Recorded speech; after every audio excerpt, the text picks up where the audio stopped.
Hello everyone, welcome to What If Issei joined Justice League and became the Sekiryuutei of Latent Truth movie.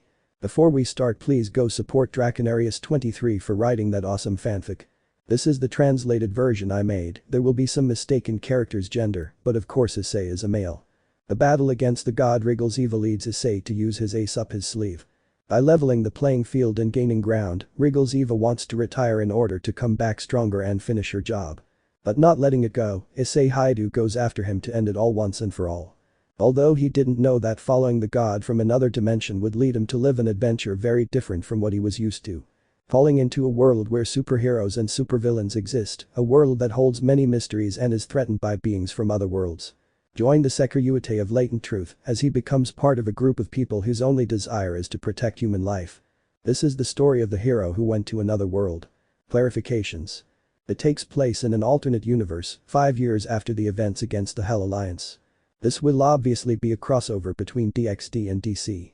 The DC universe used here is that of the 16 movies they released using the New 52 as a base. I think it was that start from what was seen in Flashpoint Paradox, with Justice League War as the first movie up to Justice League Dark 2 Apocalypse War. There will be things related to Justice League and Justice League Unlimited, the 90s series, some animated movies, also some New 52 events adapted to the story and power level used here. There will also be Injustice. Regarding power levels, the two strongest characters will be Issei and Superman, one because of his armor and the other because he is Superman. Enemies like Darkseid will be just as powerful as these two, and Wriggles-Eva surpasses them all in power, reaching a multi-planetary level. There will be crossovers with other series. The first will be Boku no Hero Academia, and the second, well, I don't know which one to use. You guys can help me because I might or might not add another crossover. Obviously it's a harem for Issei, and the rest of the male characters will already have partners. 00 Dragon God vs Deus Ex Machina. Atlantic Ocean Bermuda Triangle. Located in the Atlantic, there is a site that has been listed as mysterious for many years. The Bermuda Triangle. A place where many mysterious disappearances have occurred over the years. Considered a very mystical place that possibly hides a door to another dimension. Although it's not a big deal. In the Bermuda Triangle, there are 4 interconnected islands. Those islands are now part of a base for the Grand Alliance of Factions. Although it was previously owned by fallen angels and the disappearances were the result of certain spells which caused strong illusions and such things. Although the most important thing at this moment. Boosh boom. It happens in the skies of that place. Revelation all-range blaster a voice was heard and then a powerful beam of energy was fired at a being of metallic appearance with 6 red eyes and 7 meters tall. That's useless. The being deflected the attack towards the sky and then charged power in his right hand. This is how you make an attack and launched a powerful torrent of energy towards his enemy. A revelation barrier covered with a dome of reddish energy was a red mecha with green and gold parts about 10 meters high. Who were those two beings of great power? Well, first let me put you in context. 5 years ago, in the supernatural world, an unprecedented event occurred. The strongest being in that world had died, or rather, had been murdered.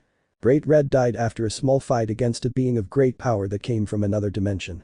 The supernatural beings exploded with surprise, and this was something that could not be hidden so easily. The Azazel Cup was in its final stage, and that event left many worried and scared. But everything continued calmly, at least on the public side. Privately, the Alliance was working hard. The leaders who locked themselves in the isolation zone to try to destroy Trihexa turned pale upon learning of the death of Great Red.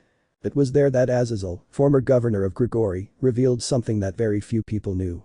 The existence of beings from another dimension called Evies.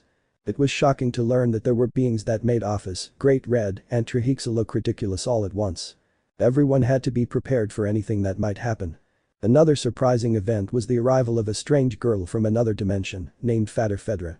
The girl's name was Sephara Sarasolbs, and she was a priestess from her world, having come to this one with a mission of informing them about the Eevee invasion. Then several events began to happen around the world. Ships sinking in unknown ways, frequent tremors, sightings of humanoid beings, strange lights in the sky, and even a strange creature emerging from an active volcano in Europe. All of this caused the supernatural beings united in the Alliance to be alert and watchful around the human and supernatural world. While the Azazel Cup was still in effect. Issei's team managed to defeat Daihauser Belial's team and then Shiva's, although the latter was a close call. Then came the long-awaited final, the team of the Sekiryuutei of the Latent Truth versus the team of the Hakuryuku of the Morning Star. It was an epic battle, so much so that in the end only Vali and Issei remained fighting. Although Issei ended up defeating his friend rival, it was still a close call. Although Drake and Albion also had their moment, they ended up tied again. Thus the cup ended with Issei fulfilling his promise to Tiamat, wishing for the return of the treasures that Drake lost. 4 years passed after that until the present day when the Eevees appeared. It was a massive attack, as all the Eevees under Wriggles-Eva's command attacked various parts of the supernatural world. Meanwhile, Wriggles-Eva went to the isolation zone and destroyed Trihexa. Things got out of control, and a bloody battle was fought between the Eevees and the supernatural beings. Currently, fighting in the sky of this legendary place, Wriggles-Eva were battling against the strongest defense in this world. The current Sekiryuutei, Issei. Issei had been training his Apocalypse Answer Arm state in order to keep it stable, and that took him 3 years to achieve, although he was secretly testing something to be sure. It's useless, dragon. If the dream dragon couldn't do it, what makes you think you can? Wriggles-Eva said, looking at the mecha that is Issei in full Oxa. True, Great Red could have been killed by you, and that's surprising. I was the most powerful being in this world, Issei said inside Ryudomaru, but he quickly charged another attack and fired it at the ferocious god, who again deflected it into the sea, causing a huge explosion.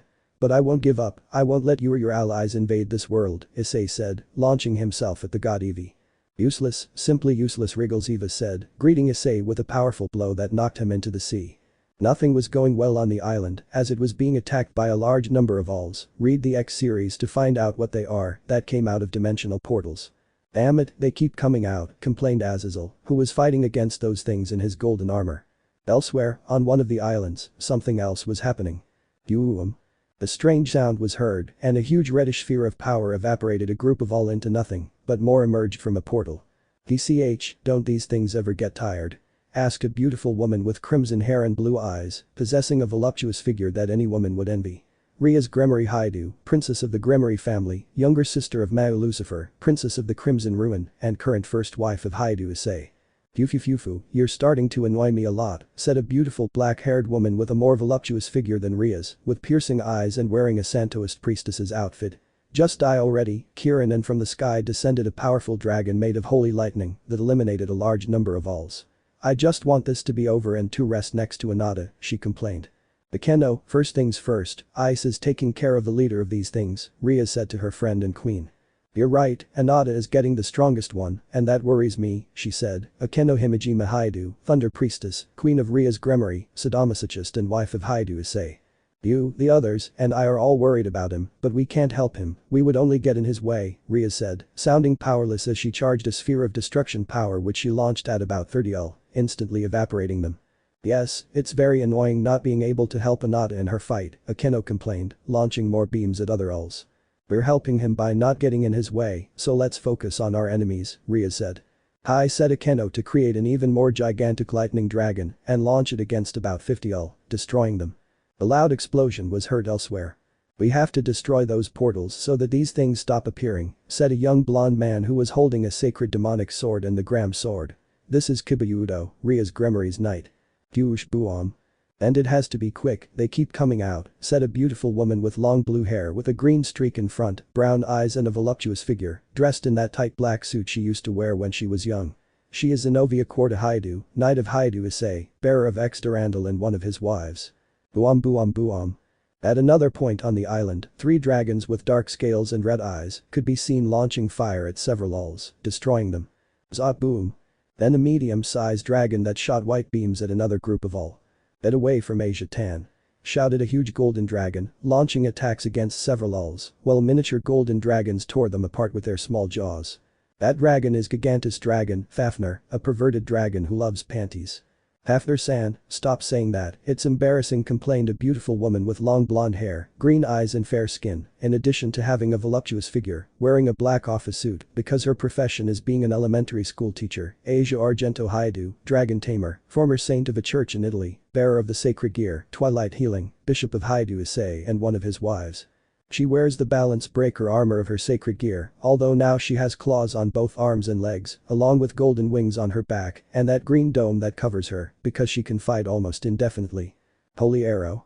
Was the cry of a woman launching arrows of holy energy that destroyed several ulls at once. I hope they don't come back, she said, but more came out of a portal. Me and my big mouth, she complained with a pout. She is a woman with orange-brown hair, tied in 2 pigtails, purple eyes and fair skin, voluptuous and wearing a black suit like Zenobia. She is Irina Shidu Haidu, a reincarnated angel being the ace of the overlord of heaven, Michael, as well as one of the wives of Haidu Issei. On the other side of the island, gigantic shadows were sinking several ulls, while under a certain area, a great circular dream of darkness dragged them into its depths. In the middle of it was a dragon-shaped creature of darkness, whose eyes glowed. Black hole, the creature muttered in a distorted voice as around 30 ulls were absorbed by that darkness liberation, and with great pressure, only the remains of the ulls were expelled. The creature is none other than Gaspar Vladi, a former trap artist who now dresses as a man, a high-class demon who is married to Valerie Teeps. Damn, they keep coming, said Gaspar Valor, watching more ull emerge from a nearby portal. How's Senpai doing? He asked, worried about Issei, who was fighting the big fish. Don't worry about Gaspar, in fact, trust him, Kiba told him, appearing out of nowhere, his speed now too great to be seen with the naked eye. Even so, it's still worrying. They're fighting against that evil god, said Gaspar, destroying Morel with arms made of darkness. But still trust him, remember, Ice-kun always manages to do the impossible, Kiba said with a smile as he sliced some ull in half. You're right, Senpai won't give up easily, Gaspar said, smiling, although in his valor form, he was somewhat creepy to look at. Then a powerful sphere of energy appeared, destroying about 200 ull at once. Well, it seems Balkun has already arrived, Kiba said, looking to his left. Then a powerful jolt was felt. We're back, said a beautiful girl with a cheerful smile. Where is Naichin? Asked a man with copper-colored hair and a large muscular build. The first, a beautiful woman with dark green hair, eyes of the same color and a body that does not envy any of the aforementioned, wears a white t-shirt with a green Sekiryuutei symbol on the chest, a black jacket and dark blue jeans, along with black and white Converse shoes. The other is a man with copper hair combed back and a muscular physique. The girl is Varine and the boy is Balbrith, both are transcendental demons created by Hades after using the remains of Lilith, the mother of demons, and are now also members of the nobility of Zenobia. It's good that you're both here, we really needed help, and about Issei, well, Kiba couldn't finish when a huge beam of dark energy shot out at Riggles-Eva. Back with Issei.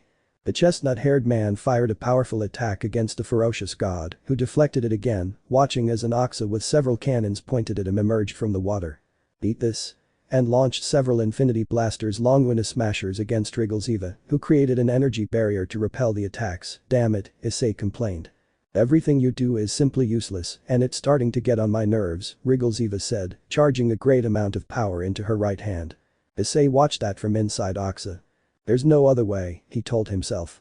Although I barely managed it, I hope it's enough to defeat him. He closed his eyes and then inhaled to get serious. Well, let's do it, he said, smiling. Riggles-Eva was carrying such a massive amount of power that the space around her began to warp. Imagine a sphere the size of the spirit bomb from the Saiyan saga. Everyone on the island watched that in fear. It can't be, if that thing touches the ground, we're finished, said Azazel, looking very nervously at the enormous sphere of energy that Riggles-Eva created. At that moment, an enormous power began to be felt, causing Riggles-Eva to look where Issei was, surprised to feel such power. How is this possible? That power is enormous, Riggles-Eva said, surprised by the power he was beginning to feel. Issei began to increase his power excessively. The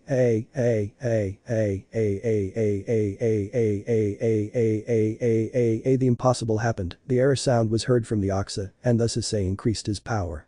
The Oxa was covered by an energy dome and then exploded into a pillar of reddish energy with black, purple, and green spirals. The pillar rose to the sky and created a strong whirlpool in the sea. The strong tide began to batter the coasts of the islands, and the ground began to tremble.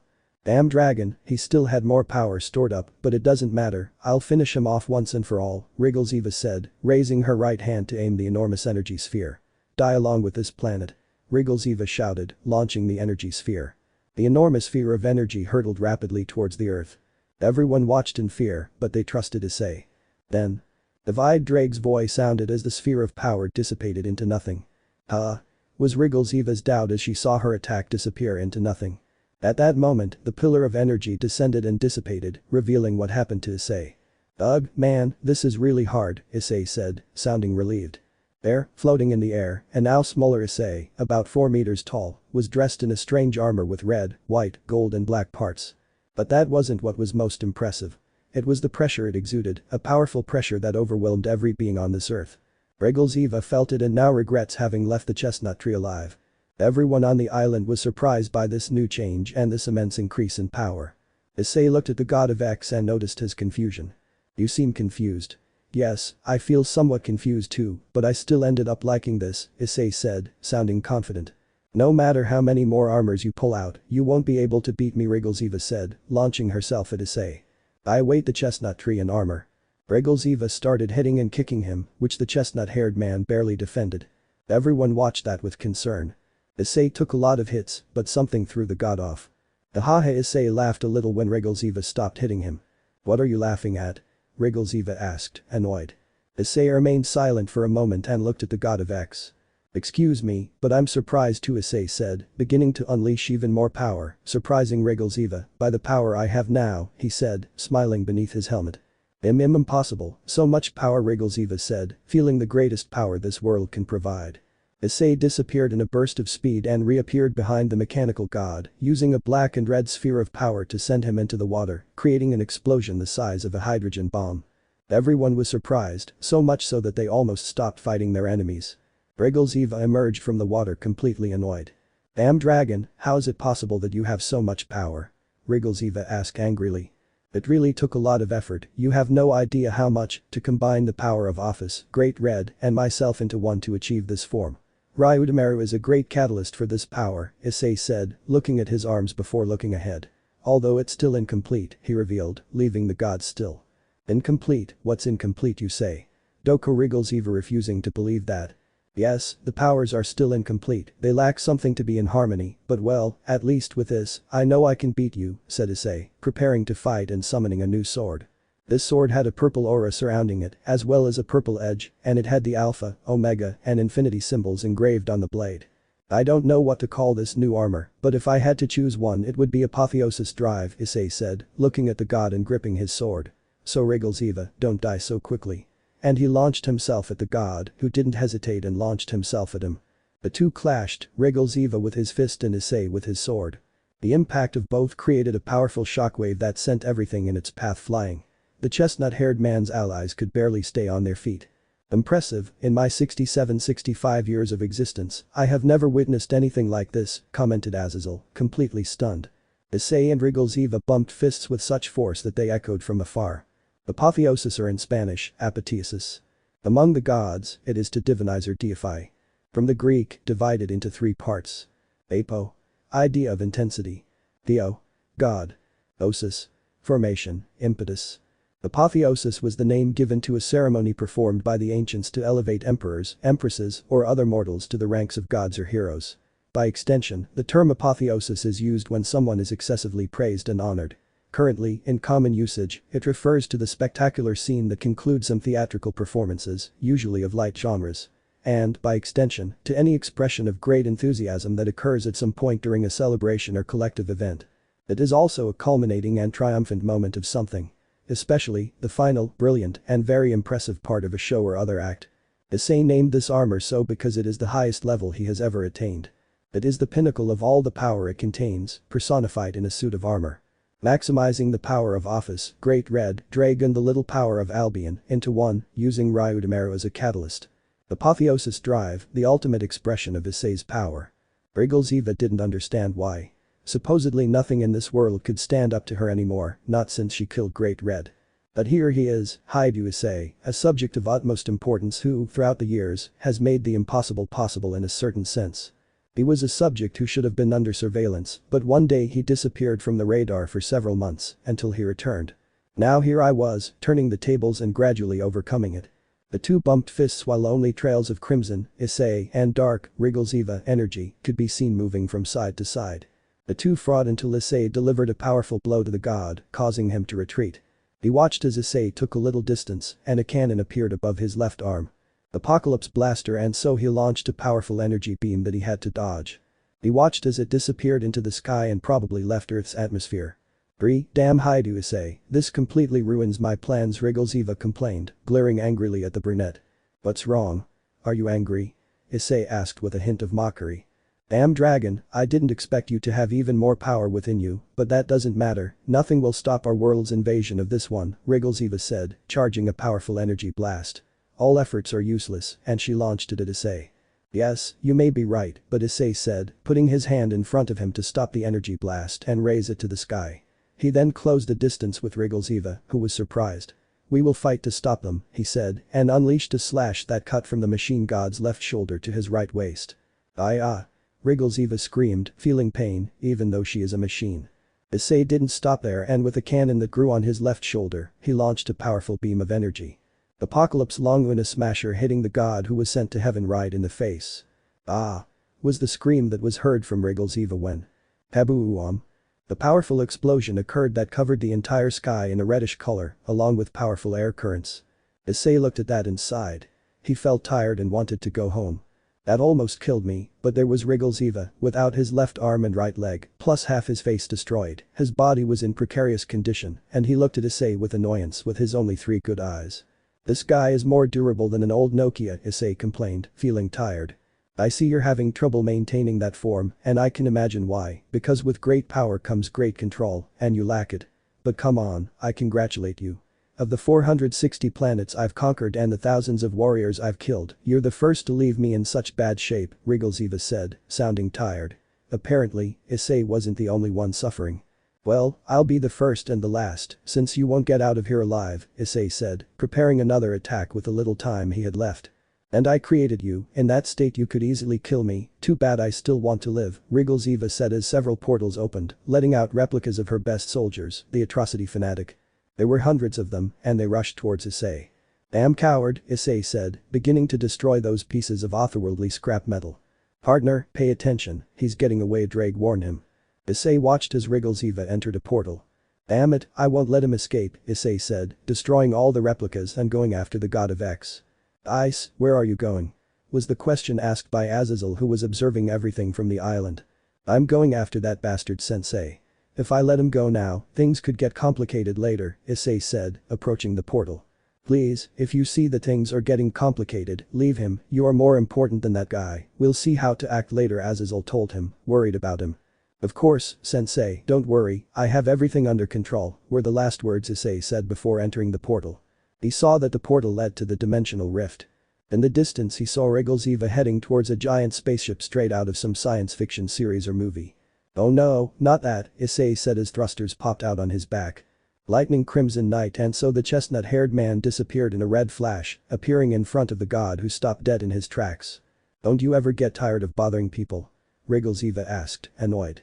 "When someone threatens my world, I love to annoy them greatly," Issei said, drawing his sword and pointing it at the god. "End of the road, Eva, you won't make it past today," he said seriously. Eva was annoyed. Issei knew he was persistent, but then he smiled, something Issei didn't like very much. Issei had a bad feeling, but it was too late. A beam of energy struck him in the back and sent him flying far away. It was the ship that had a huge cannon pointed at it. "See you later, Sekiryuutei, although when I return, it will be the end of your world. Enjoy it while you can," Eva said, walking away to retreat and find a way to rebuild himself. Issei was injured and had little strength to maintain his armor. "That's fine, idiot, if you think I'll let you go," Issei said, stabilizing himself in the void of the breach to look at Eva, who was already close to his ship. With his last ounce of power, he created 9 cannons. 2 on his shoulders, 2 on his arms, 1 on his chest and 4 on the wings of his back. They were all charged with all the power they had left. He pointed at Eva, who looked at him again in surprise. "Hey idiot, say hi to Great Red for me," Issei said before unleashing his most powerful attack. Apotheosis cannon, and so the 9 cannons were fired, merging into one powerful one. Eva saw that and didn't back down. He aimed all the cannons of his ship and fired at the energy blast. The 2 attacks collided in what would be the biggest power clash in this universe. Issei's powerful attack against the cannons of Eva's enormous ship. Although Issei's attack was gaining ground, Eva also launched a powerful energy beam that evened things out. The collision of the 2 attacks caused the dimensional rift to begin collapsing little by little. The release of power was too much for that empty space. The 2 attacks were at a standstill. At the point where both attacks collided, something happened. Space became distorted the more power expanded. Neither Issei nor Eva noticed it, but the power was breaking through that point. When neither side was willing to give in, it happened. Am. Both powers exploded, and that explosion resulted in the creation of a dark rift that began to drag everything down. "Damn it," Issei shouted, seeing the gap that was created after the explosion of the attacks. Eva was locked up and just watched as that gap absorbed him. "I have to get out of here," Issei told himself, wanting to leave, but his armor disappeared. He was completely bare and very weak from the excessive use of power. Moreover, Ryudamare reverted to its initial state, a small boat resembling a toy. "Shit," were the last words he uttered before falling unconscious and being dragged through the rift, which, after a few seconds, finally closed. In an undetermined place in the Aegean Sea, in Greek seas, a strange portal opened in the sky. The body was ejected from it at high speed. This was the unconscious Issei who was plummeting at a very dangerous speed for any human. He slowly opened his eyes, but he felt tired. The last thing he saw before losing consciousness again was an island appearing out of nowhere in the middle of the sea, and finally the white sand of the coast, then everything went black. The hero of the factions fell in a completely unknown place, not knowing if he was in his world or not. End of prologue. 01 Bad news in the Amazon. News Dragonic Universe 2 days after the Great War Island of the Great Alliance. At the headquarters of the Grand Alliance of Factions. All the leaders of every faction of the supernatural world were gathered. From the underworld, the four mass. On behalf of Gregory, Azazel, Shemhaza and Barakiel. From heaven, Michael and Gabriel. On behalf of Asgard, Odin, Thor and Vidar. Shiva and Indra were on Svarga's side. They were all the only ones available because the war against the Eevees had wreaked havoc on all mythologies. This is very serious. The disappearance of the Sekiryuutei is a major blow to us, Zeus said seriously, looking at his fellow leaders. Yes, my friend went after that god and didn't return, this is very worrying, Odin said. How are your wives? Gabriel asked Serziches, who is Issei's brother-in-law. The girls are sad, but they are helping the victims of this war, although it is obvious that they are very sad because Issei disappeared 2 days ago, the Red Satan mentioned to his colleagues. The only thing that happened before his disappearance was a colossal power surge in the dimensional rift, and then nothing. We sent Vali and his team to look for Issei, but they found nothing, Azazel said seriously and worriedly, since he was the last one to speak with Issei before he disappeared without a trace. He's not dead because there's no other Sekiryuutei, and besides, his pieces are still active, Ajuka said, dismissing the idea of Issei being dead. This is bad news indeed. Without the young Sekiryuutei here, things could get very complicated, Shiva said seriously. Although I'm surprised that brat managed to seriously injure that guy, it is surprising, Indra mentioned, and everyone nodded in agreement. Well, right now I'm working with all of Gregory's scientists to find a way to trace Issei's essence wherever he may have ended up. We have to bring him back since we don't know what might be happening to him right now, Azazel said seriously. I will support you, perhaps some rune mages can help in order to find the essence of my friend, said Odin as his two sons nodded. Well, the Sekiryuutei has done a lot for the supernatural world, so I'll ask Hikate to help see if they can find some magic that can detect his location, Zeus said, crossing his arms. In that case, I will also support the search. It is an important piece for the defense against those beings from another world, so we cannot let it be lost, Shiva said calmly. Well, my Bishop McGregor Matters went to Gruzubur to ask for support in the search for something that will help us with the search for Issei, Serziches explained. I'll be looking into some ways to bring young Issei back, Ajuka said. Yes, we'll do everything we can to bring Issei back to us, Serafal said. Thus the guidelines were given, the search for Issei to bring him back was the top priority. Thus each leader left the place, leaving only Serziches and Azazel. Will we be able to find him? Serziches asked. I'm on it. I don't intend to leave him wandering around without knowing if he managed to defeat Riggleseve or not, Azazel said seriously. Then a duo of Lawless appeared after opening a breach. Office, Lilith, what are you doing here? Azazel asked, looking at both Lawless. We heard what happened to Ice, so we're going to help, Office said stoically. Help Ice, Lilith repeated, just like her other half. Really? That will be very helpful, since the last place they were was the dimensional rift, Serziches said. Yes, Ice and that otherworldly god almost destroyed the dimensional rift, Office revealed, leaving both adults in shock. Really? Were they that powerful? Azazel said incredulously. Office nodded and then spoke. I don't know exactly what happened, but the clash of powers was felt everywhere and almost caused the dimensional rift to collapse, Office said. They were very strong, said Lilith. Azazel and Serziches looked at each other in surprise. They hadn't expected something like this. Had Issei become that powerful? That boy fills me with pride, Azazel said, wiping away a fake tear. Serziches only denied what his ally had said. Anyway, we'll go to the dimensional rift and try to find my essence, so we can find Ice's whereabouts, Office said stoically. We will find Ice, said Lilith. So they went through another gap to begin the search. Both adults sighed again as Azazel stood up. I will go to Gregory immediately to begin the project to bring Ice back, Azazel said. Serziches also stood up. I have to return to the underworld, all our allies need to know this, Serziches said with a sigh. Good luck with that, Azazel said, watching the Redeed leave in a magic circle. Ugh, this is messed up, damn EVs and their nonsense, Azazel complained, leaving the VIP room. He would have to talk to Issei's women to calm them down. Another universe. In a cell with a technologically advanced green energy barrier, Issei lay face up, still unconscious. Issei was wearing his clothes, which showed scratches, but nothing serious. Then she began to move her eyelids and slowly opened her eyes. Ugh, what happened? He wondered, sitting down on the floor, only to find himself in a cell and a woman in golden armor guarding him. What the hell? Am I in prison? He asked, since he couldn't remember anything. It's good that you're awake, friend. I thought something had happened to you, said Drake's voice in his head. Drake, what the hell happened and how did I get here? Issei asked, confused. Well, it seems you fell on some kind of island where only women live, like the Amazons in our world. The thing is, the woman who rescued you healed you with a strange purple light and then some women brought you here to the cell.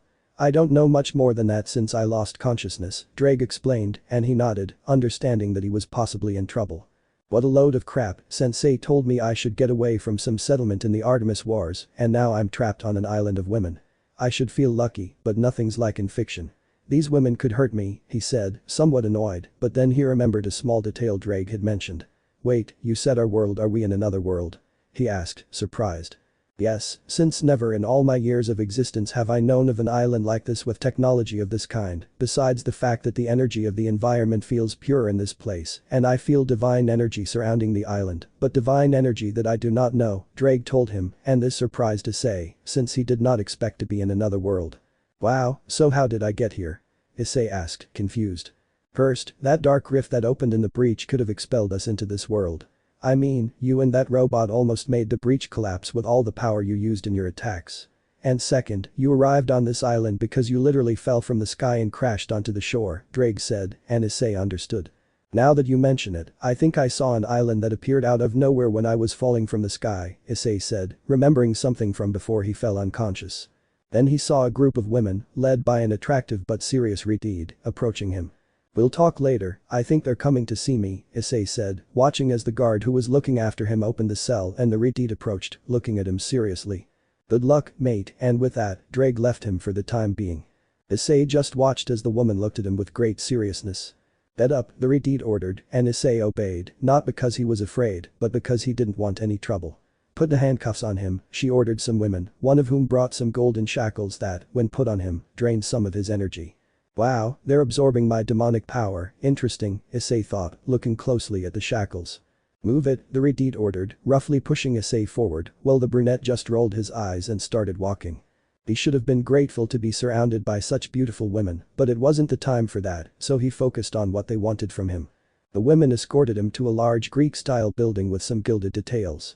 In front of it stood a statue of a woman in armor. He didn't know who she was, but she seemed to be highly respected by these women. Finally, they took him inside, where he saw another group of women. However, he looked more closely at the woman sitting on a throne with a strange circular mirror reflecting the blue sea, and he felt magical energy emanating from him. The Redeed pushed him until he was in front of the woman who appeared to be the leader of the women. The dark-haired woman looked at him with some seriousness, but not too much. Welcome to Themyscira, we are the Amazons, said the woman with a firm bearing, looking at the chestnut-haired man who was silent. We live simply and I wish it would stay that way, she continued as she stood before Issei holding a golden lasso that, in Issei's eyes, emanated energy of divine origin. There are some questions we would like to ask you, she finished, looking at him silently. And what questions would they be? Issei asked, giving in, as he didn't want to cause a scene in a place unfamiliar to him. The woman was surprised to see him agree so readily, but she still placed the lasso around Issei, passing it over his shoulders. Hey, why the lasso? He asked, confused. Just a precaution, she said, looking at him calmly. Okay. Issei said, sounding suspicious. So, what do you want me to answer? He asked the woman. Who are you? He asked, waiting to see the lasso gleam, hoping to force the truth out of her. Well, I'm Issei, 24 years old, I'm Japanese, said the brunette, because he didn't want to mess things up, and besides, he felt that if he lied, something would happen to him because of the lasso. The woman was slightly surprised by the chestnut-haired man's sincerity. Okay, so what exactly are you doing on our island? He asked the chestnut-haired man seriously. Well, I didn't come here for fun. The truth is, I was fighting a mechanical idiot from another dimension to save my world from being destroyed, he replied honestly, since he gained nothing by lying. Everyone present was confused by what she said, even the queen was confused. Mechanical idiot. Another world. Didn't you say you came from Japan? The queen asked, confused, noticing that the lasso didn't blow, confirming what Issei had said. Well, yes, I come from Japan, but not from this world, I come from another world to be exact, Issei replied. The answer surprised the women, as the ribbon did not shine, indicating the truth in Issei's words. The queen was confused and surprised, for she did not expect someone from another world to fall on her island. What's this about you coming from another world? Asked a beautiful redeed holding a book. You're from another world, are you from beyond the stars? The queen asked, but Issei was confused. Huh? No, I'm from Earth, Issei said, confused by the question. The bond didn't activate. Faced with that answer, they were all confused. Was she from Earth? But she said she was from another world. Did she lie? Impossible, since the link didn't activate, which means she told the truth. Why do you say you're from another world if you're from this planet? The queen asked, and Issei understood her confusion and the reason for that question. Oh, it's just that although I am from Earth, I am not from this Earth, but from another Earth in another universe, you could say. Issei replied, leaving the women even more confused and surprised. Another universe? Asked a confused Amazon. What do you mean by that? Asked the dark-haired woman who was the princess of this island. It means that it belongs to a world parallel to this one or different from this one, explained the red-haired woman from the book. So she comes from a different land than this one, that's why she says she comes from another world, said a blonde woman who had bangs covering her right eye and whose left eye was pale green, wearing a purple metal tiara, along with golden shoulder pads and a purple toga. Yes, what she said, I come from a different world than this one, Issei said as the women looked at him. How did you get here? The queen asked, still holding the lasso in case she was lying. Oh, the truth is, in my world, there was a battle going on against some mechanical beings from another dimension. A god from that dimension was leading them, so we had to fight them. And since the strongest being in our world was killed by that god 5 years ago, I had to fight him. In the end, I pushed him back to the dimensional rift where I almost killed him, but he counterattacked with a powerful attack that collided with mine. After a powerful explosion, I was brought to this world because a portal opened due to the collision of attacks, Issei recounted, surprising the Amazons with the story of a god from another dimension attacking their world. I honestly had no idea about the island, since I barely knew what happened before I fell unconscious, he said, and the women understood. The princess looked at him, since she was the one who had picked him up. Yes, it was my daughter who found you on the beach, and we brought you to the city, although of course, we put you in the dungeons for your safety, said the queen, and Issei nodded. By the way, what did the god you were facing look like? She asked curiously, since she only knew the Olympian gods. Well, if you would allow me to undo my handcuffs, I could show you, Issei said, and the queen trusted him since the ribbon didn't shine. Alright, Artemis, the queen said to the redeed, who reluctantly agreed and removed Issei's handcuffs. The chestnut-haired man massaged his wrists, sensing the discomfort, but then calmed down. He raised his hand, summoning a small, round, black device with a touchscreen. Issei pressed the screen and began searching for Wriggles Eva's data, finding it a few seconds later. Well, here it is, Issei said, showing the 3D image of the ferocious god from X. They all stared at the mechanical being in surprise, although some didn't know what it was. Is that the god from another world? The queen asked, confused by his appearance. She had expected something more like a human, like the god she knew. Well, yes, in the dimension he comes from, more specifically where he comes from, there are mechanical beings that are alive and very powerful and dangerous. According to information sent to us by an ally from 30 years in our future, they are beings that tend to conquer worlds in different dimensions. He is one of 3 brothers who are the most powerful beings in that world, Issei said, surprising the women, who hadn't expected anything like that. However, there was an even more interesting detail. An ally from 30 years in the future? The queen asked. Yes, one of my wives in the future created a space-time spell for time travel. Back then, those beings had already attacked and caused a large number of casualties among various beings in my world, and my past self managed to defeat them all, Issei said, surprising the women. Artemis, however, focused on a specific detail and looked at Issei seriously.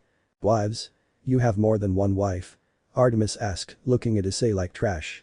The others frowned upon hearing that, and they saw Issei in such a good light that alone made them look at him differently.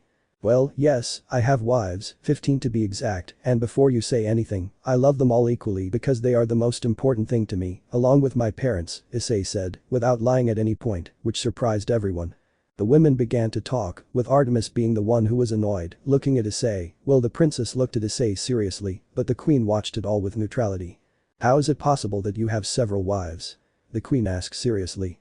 I'm not justifying myself or anything with this, but first of all, I'm not human, I'm now a dragon reincarnated as a demon, and that's why I've been able to marry all of them, Issei revealed, surprising everyone.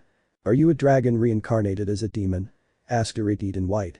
Yes, in my world there are all kinds of mythological beings, such as gods, angels, fallen angels, demons, elves, goblins, ghosts and dragons, so in the supernatural world and in some parts of the human world polygamy is practiced, said the chestnut-haired man, although no one took their gaze off their serious expression, annoyance in the case of Artemis, but the queen sighed.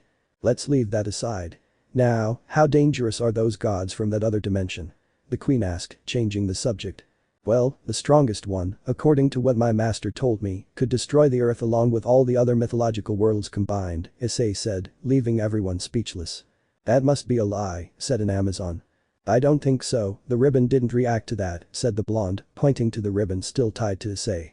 They all started talking about it, since the queen didn't believe that there were beings stronger than the Olympian gods, remember which versions these are, that's why someone like Wriggles Eva in power would win against the Zeus of this world, in addition to having abilities that would make him very powerful, this was something very worrying.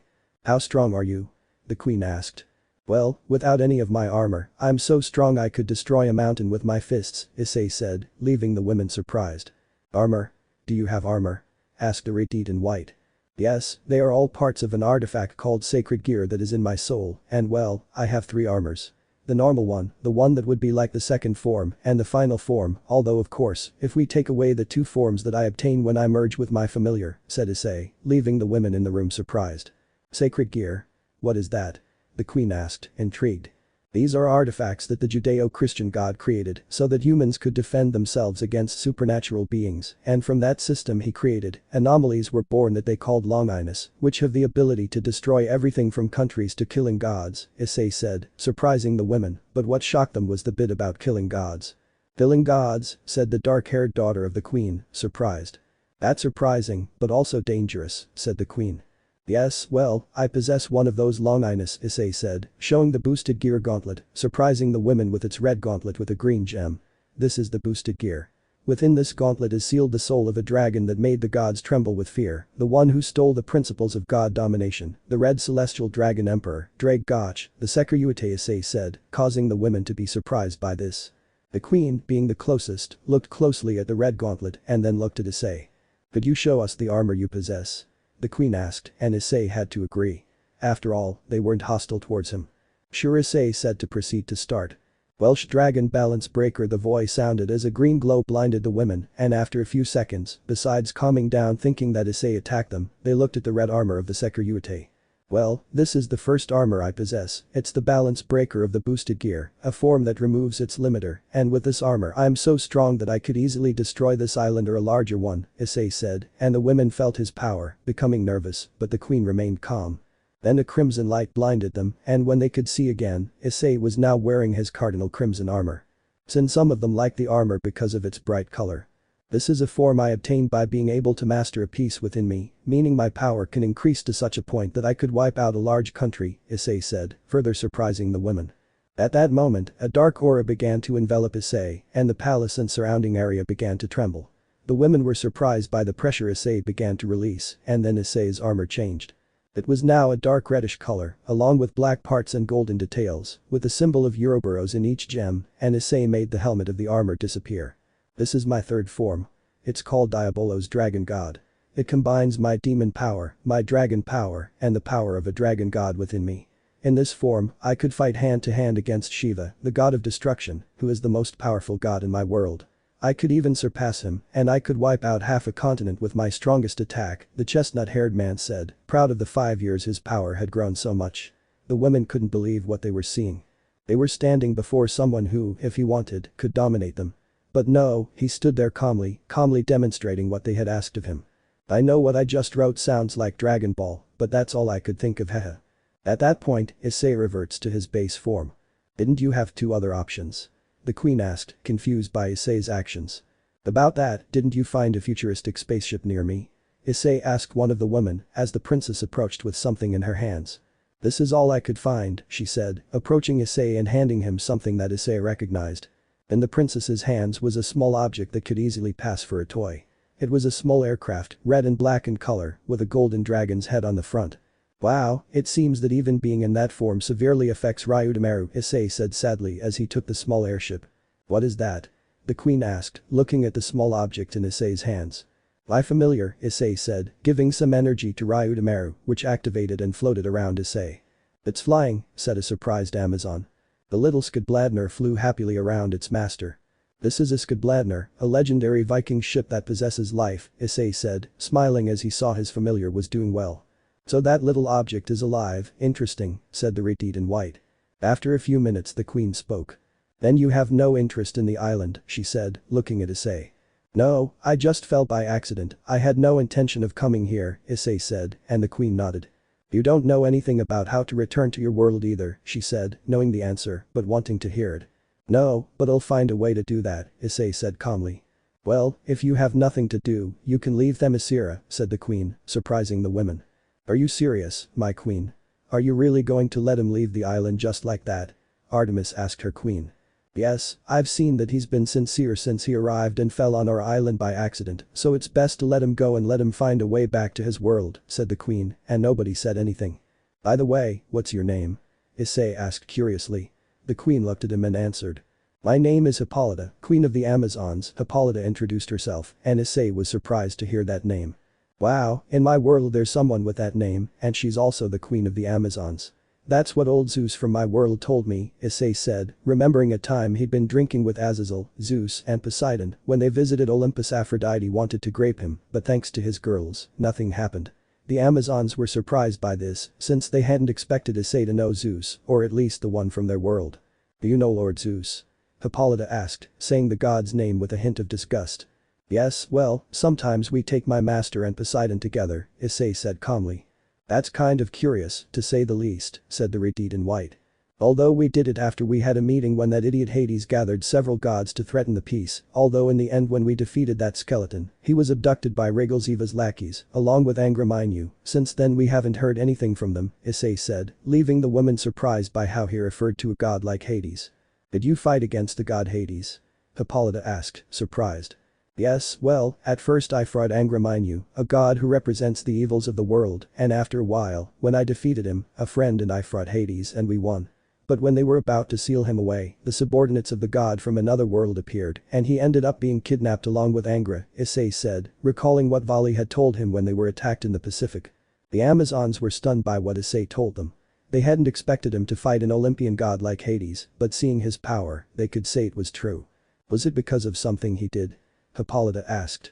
"Yes, we were in the process of forming an alliance with all the factions to bring peace, but that misogynistic idiot hated all the factions that weren't Olympus, so he united Nyx, Erebos, Tartarus, Angraminyu, and even created demons who could fight on equal footing against a dragon god, all because he couldn't stand the fact that all the factions were united to prevent future threats like those gods from another world," Issei said irritably. Recalling those events from his last year of studies at Kuo Academy. Of course, when they heard 3 specific names, they were all amazed. "When you say Nyx, Erebus, and Tartarus, you're not referring to what I think you mean?" Hippolyta asked, hoping it wasn't what she thought.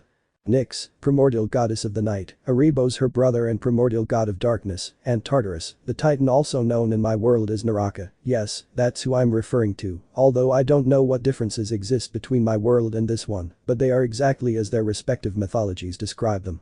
Except for Tartarus, that guy was a strange sphere full of eyes and tentacles that almost trapped us in Naraka forever," Issei said. Remembering that time he went to Kyoto for his program. The women couldn't believe what Issei was saying. And it wasn't a lie because the ribbon didn't blow. "This is something just incredible," Hippolyta said, clutching her head at the sheer amount of information. The princess looked at Issei with more interest than before. The Redeed in white also looked at him with interest, since they hadn't expected that, as Issei seemed like anything but a warrior. Artemis looked at him seriously, although she felt a strong urge to fight him, since he had fought against beings impossible for them, even though they were from other worlds. Something told her that she would do little to survive a confrontation of that level. "Well, can I go?" "I don't want to bother you anymore," said Issei as he removed the ribbon and handed it to Hippolyta, who took it. "Of course, you can go," Hippolyta said, and Issei nodded. "Well, it was a pleasure meeting you all, seriously, it's not every day you meet beautiful and powerful warriors haha," Issei said, smiling slightly as they all looked at him. Yes, whatever, just go already," Artemis said as Issei sighed. I don't know what I did to you, in fact, I didn't do anything, but it doesn't matter, I'd better leave and thank you for not trying to eliminate me or anything like that. If you ever need help, I will be more than willing to help you, not because I think you are weak or something like that Hexist, it's because we all need help sometimes, said Issei looking at Hippolyta who nodded at that. I'll take that into consideration, said the dark-haired woman, and Issei nodded. Without further ado, the chestnut-haired man walked towards the exit of the place followed by the princess, the redhead in white and the blonde with bangs, as well as Artemis who wanted to see him leave. The queen sighed, seated on her throne. I didn't expect to meet someone so strong and otherworldly. Big things are about to happen, I pray that it won't all be bad, she said, staring into space. With Issei and the Amazons. Well, goodbye, said Issei with Ryudomaru perched on his left shoulder. Just leave already, Artemis said, and Issei looked at her seriously. What a horrible personality, only someone completely crazy could put up with you, you're unbearable, and I barely even know you, Issei said, annoyed by Artemis's attitude, which she also found annoying. What did you say, stupid? Artemis said angrily, but she was stopped by the princess. Excuse her, she's a bit temperamental, said the princess with a nervous smile. Yes, she has never been temperamental since ancient times, said the redhead in white. That's right, she's very impulsive sometimes, said the blonde with bangs, smiling amusedly. Yes, of course, a bit temperamental, Issei said sarcastically. Anyway, I'm leaving now, I don't want to bother you. And he unfurled his dragon wings, leaving the four women amazed, even though Artemis didn't approve. Wow, dragon wings, impressive, said the princess, carefully examining Issei's wings. Issei let her admire them for a moment because they looked so cute and curious, but seeing Artemis's annoyed expression, he decided to leave. Well, goodbye ladies, Issei said, taking flight and looking at the princess. Thank you for taking care of my family and for finding me on the beach. I hope you have a good life, princess, he said, smiling. Diana, that's my name, Diana introduced herself with a smile. Oh, and I'm Alexa, the redhead in white introduced herself with a smile. And I'm Persephone, said the blonde with bangs, with a half smile. Oh, well, you already know my name, but anyway, I hope our paths cross someday if I haven't returned to my world by then, but well, see you Princess Diana, Alexa, Persephone and Bitter Lady, goodbye, said Issei, who had better leave at great speed before the furious Artemis, who broke free from Diana and went for a spear, could pierce him. You damned idiot, if I ever see you again, I'll castrate you myself. Artemis shouted furiously, watching the chestnut-haired man disappear into the distance. Haha, it seems Artemis made a friend, Diana said mockingly to the redhead, who glared at her. You know Diana. Why don't we have a little sparring session? I don't know, but I feel like punching you in the face, Artemis said irritably. Whenever you want, Diana said challengingly, as the two of them went somewhere else, leaving Alexa and Persephone alone. We saw something interesting today, Alexa said, looking in the direction Issei had gone. You can say that again, but anyway, I'm going to take my shift on guard duty, Persephone said, sounding like she didn't want to go. Good luck and don't stress over the nonsense Ares tells you, Alexa said, to which the blonde sighed listlessly as she walked away. The redhead once again looked up at the sky and went off to read one of her many books. With Issei. He had already left the barrier that made Themyscira invisible, having flown 2 kilometers and remained floating above the clouds, thinking. Now, where would you go, partner? Drake asked his friend. I don't know, Drake. I mean, it's not like I can just go to Japan and pretend to be a resident. I mean, I don't even have any documents, Issei said, and he was right. He didn't have much on him beyond his clothes. You're in a tough spot, but you'll figure out how to get out of this mess, said Drake as Issei sighed. But anyway, where will you go? He asked. Well, I want to see the New York of this world. There might be things there that don't exist in our world, Issei said, showing his curiosity about this world. Well, it's your decision, I'm just going to sleep, wake me up when you get to the United States, and went to sleep after saying that. Issei said nothing and took flight, using a spell he had learned that would make him undetectable by radar and other technology, as well as invisible. Like Kobayashi-sen's Thor's spell. Thus the Sekiryuutei was lost in the distance, in a world where, unknowingly, he will have to help with external threats. End 01. 02 being a hero and reunion. 1 week later Queens, New York, United States. In the Big Apple, in the Queens area, eating a hamburger at a fast food restaurant, was Issei. It has been a week since he arrived in this world and left Themyscira.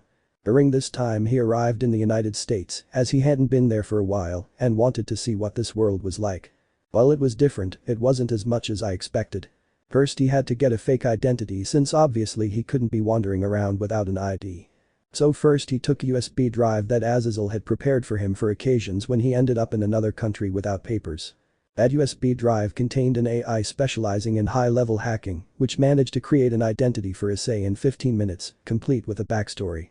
That's how he obtained citizenship in the United States. Along with that, he went to sell some gold he had, getting $10,000, which wasn't much in a country like this. At least he got an apartment and food for the week, although due to his physiology, he needed large amounts of food. During that week he also discovered a lot, the most important being the following. Heroes and vigilantes around the globe, people with powers, villains with or without powers, high-end technology and, to top it all off, cities that don't exist in their world, one of them being the neighboring Gotham City, which is a shitty place in their opinion. He stayed in New York because it is an emblematic city for him, as it reminds him of his favorite comic book superhero, Peter Parker, aka the Amazing Spider-Man. In addition, in her world Rias bought a house in Manhattan, and the Gremorys have a luxury hotel there. So this city is the most suitable for him. He has tried to enter the dimensional rift through rifts that Office taught him to make, but these rifts opened a random location in this world, even though he once saved someone who almost died from a landslide in Brazil. Today, he went for a walk and stopped to eat some hamburgers at a fast food stand. This world sure has amazing things, Issei thought, watching some children with merchandise of Superman, the hero of Metropolis. You said it, first those Amazons and then superheroes, plus alien sightings, this place is by far very interesting, commented Drake. Issei didn't think this world had much beyond the Amazons and the gods, but he didn't expect something like heroes and villains. It seemed like something out of an American comic. Then. A black car sped past the street where the fast food restaurant Issei was eating at was located. Seconds later, he was followed by 3 NYPD, New York Police Department patrol cars. Issei sighed. That was almost a daily occurrence both in his world and in this one. Issei paid the bill and left the establishment, heading into a secluded alley. Well, as a kid with a powerful watch said, it's time to be a hero, Issei said, his red armor covering him and speeding off towards the chase. What's going on? Well, 2 days ago Issei, inspired by Superman and remembering the Parker from the comics he read in his world, decided to help out with the crime in the city, well he found a way to return to his world. He stopped 15 armed robberies, 7 drug dealers, 8 kidnappings, 4 murders, 3 rapes, reported 5 cases of domestic violence, and 3 of child abuse, sent 1 criminal gang to prison, prevented 8 car accidents, 4 hit and runs and 3 mafia groups. That's in a day and a night without stopping. It was tiring, as I had to go from one place to another, but in the end it was worth it. He did something he always wanted to do in his world, but couldn't because the supernatural world shouldn't interfere much in the human world. He understood that, but he was still very bothered by the corruption and injustice, but that was the way it was. Issei quickly caught up with the thug's vehicle, standing in front of them. Startled, the driver stopped abruptly, almost causing the vehicle to overturn. Issei in BXB was standing in front of them, being seen by everyone, who didn't wait and started recording or taking pictures. Well, you'd better leave what you stole and surrender, don't make this difficult, Issei said, rubbing his head in boredom. Fuck you, you damn idiot. Yelled one of the thieves, pulling out an MP5 and starting to shoot at Issei, who raised his hand and created a small gap to send the bullets into the desert where there was no one. The patrols arrived, blocking the path of the criminals. Shit, said one, looking out the back window at the patrol cars. Run that bastard over. Yelled the one who shot Issei to the driver, who started the vehicle. Issei just sighed at their stubbornness. You guys could have done it, said the chestnut-haired man as he watched a vehicle being driven onto him. Issei raised his right arm, and at the precise moment, he dropped it onto the head of the car, causing it to be destroyed and almost flip over. The thieves did not expect that and suffered great damage, as those in the front crashed into the windshield. I told you, they would have been unharmed, but now they're hurt, Issei said, watching the car return to its place, but with the entire front end wrecked. He approached the back and ripped off the door, seeing the barely conscious thief holding some suitcases. I picked up the suitcases and saw that they were jewels. Wow, they were really loaded down, said Issei, taking the suitcases to go to the police. Obviously, the police pointed their weapons at Issei. Stop right there. One of them shouted. Issei sighed and put the suitcases on the floor. Well, I've already helped, I'll leave the rest to you, he said, quickly taking flight and leaving the place. This surprised everyone, as they could barely see how it all happened. Who is he? The policewoman shouted to Issei. Don't you know? Said one of his colleagues. What should I know? The policewoman asked, confused. He's a security guard who showed up a few days ago, the man told his partner. I heard that too, an officer nearby said. He was the one who sent the Wolfbane's gang yesterday, she said, surprising everyone. Was it really him? Wow, said the policeman, clearly surprised. Yes, and he's also prevented several crimes in one day, said another police officer. The policeman didn't expect that, he barely even finds out about it. "Looks like we have our own hero now," said the policeman, looking at the wrecked car and how the criminals were all getting out, dazed. "You may be right," said the other officer. "Well, let's catch those guys and return the jewels to their owner," the officer said, approaching the poor idiots. So the police did their job, while people quickly spread the videos and photos related to Issei. With Issei. He was sitting on top of the Empire State Building looking out over the city. His vision was many times better than a hawk's, and this increased when he used boost on his eyes, and with penetrate, it was like having X-ray vision. He looked everywhere for some crime to stop. "This being a hero thing is difficult but satisfying," Issei said, looking at the blue sky above him. "Well, I couldn't tell you because most of the heroes I knew were only looking for fame and glory," said Drake, recalling historical figures. "Well, I wouldn't know what to tell you," Issei said, since he started this on a whim of inspiration, and also because he felt good when he stopped crimes. Then he heard a woman scream to the west, so he acted quickly. Being a hero wasn't easy since crime was rampant. Hours later. Thus the hours passed slowly, stopping several common crimes, since there were no supervillains in New York to fight. Unbeknownst to him, Issei was making a name for himself thanks to the people he saved or those who filmed and photographed him. "Now I was walking through the streets of a nighttime New York City, for it was already night. Although crimes still occurred, he couldn't go alone to stop them all. He wasn't omnipresent and unfortunately could only help those within his reach. Now he was walking calmly through Brooklyn, looking around the area because he had heard that several criminal gangs were in conflict over territory and all that. Why do I feel like the night will be long? He wondered, confused. He didn't know why, but something told him his night was about to change. You know, that kind of feeling is a sign that something is definitely going to happen, so pay attention, said Drake, because he had experienced that before when he was free. It didn't take long for Drake's words to take effect as he watched a woman, a street away, bolt out of a building and into some cars parked outside a shop. Issei was surprised to recognize the woman. "Diana," he said, running towards the spot, even though people were running away in a panic. Yes, it was the princess of Themyscira, Diana, who wore an outfit in red, blue, and gold, and used the lasso of Hestia to tie up her enemy and throw him against some cars. "Diana!" Issei shouted, catching the attention of the Amazon, who was surprised to see him. "Issei Haidu," she said, remembering the subject who fell on the island and whom she helped. Then the man approached. This was Stephen Trevor, a colonel in the US Air Force. The one from the movie looks older, but I'll use the one from the animated cinematic universe. "Princess, are you okay?" Steve asked, catching his breath, having run 2 blocks to find Diana.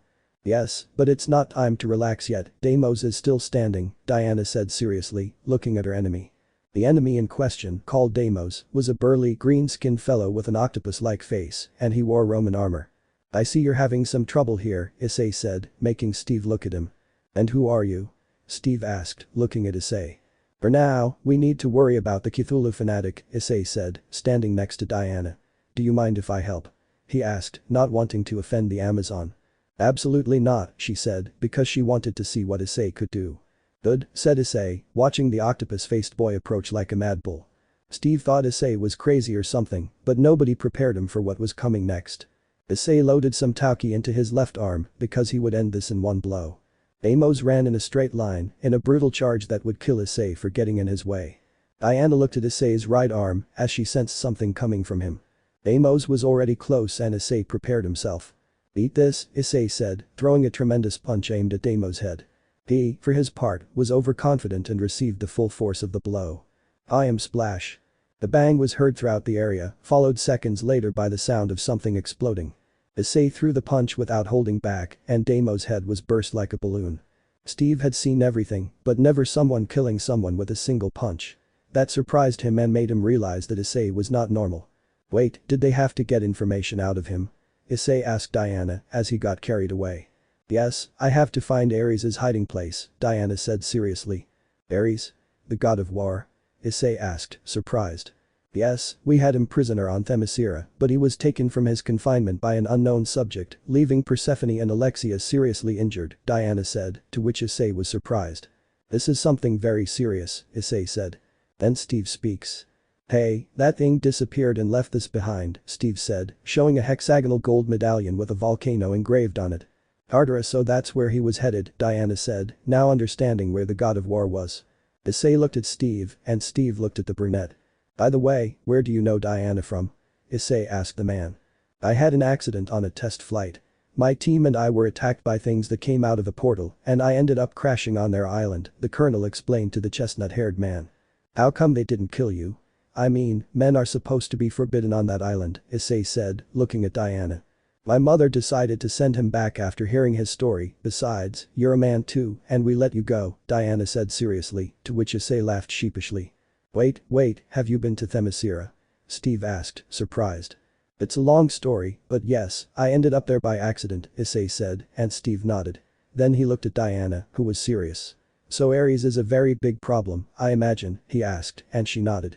Yes, my mother told me that in the past Ares did a lot of harm to the Amazons, relegating him to being a prisoner on our island for all these years.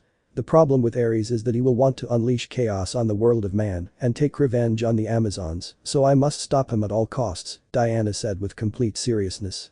Issei understood that this was a very big matter and came to a decision. Well, I'll help you, Issei said. Diana was surprised, as was Steve. Why? Diana asked, wanting to know why he was doing it.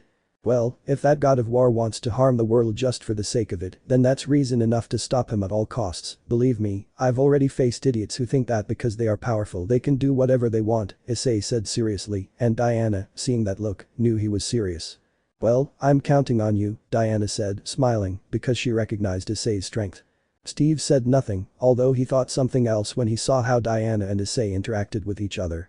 So she already has someone, damn it, the Air Force colonel mistakenly thought. But what will you do? Issei asked, looking at Steve. No offense, but this isn't something a human can help with, he said sincerely. Unless Steve has something powerful on his side, he won't be able to help.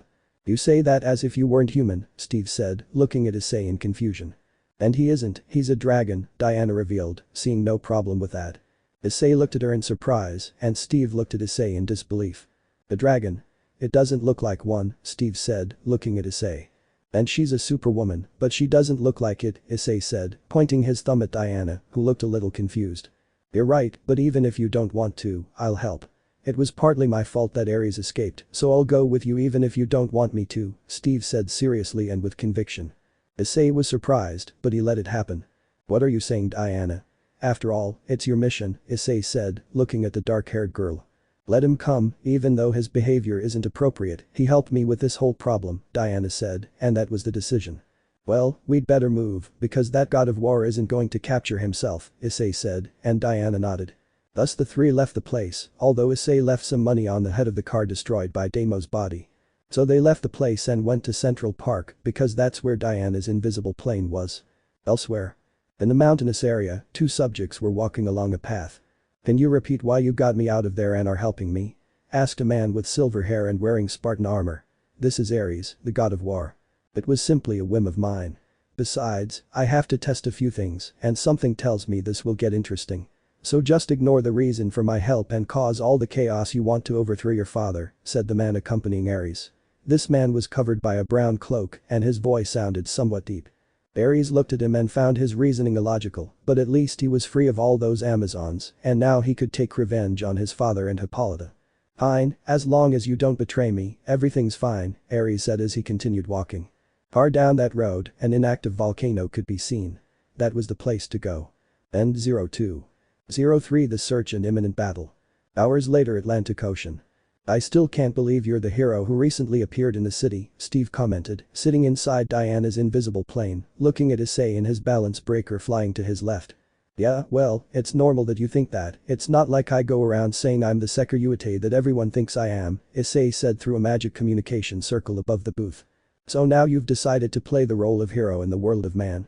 I expected something like this, although I didn't expect to see you again. I thought you had returned to your dimension, said Diana, piloting the plane. It's not as simple as it seems.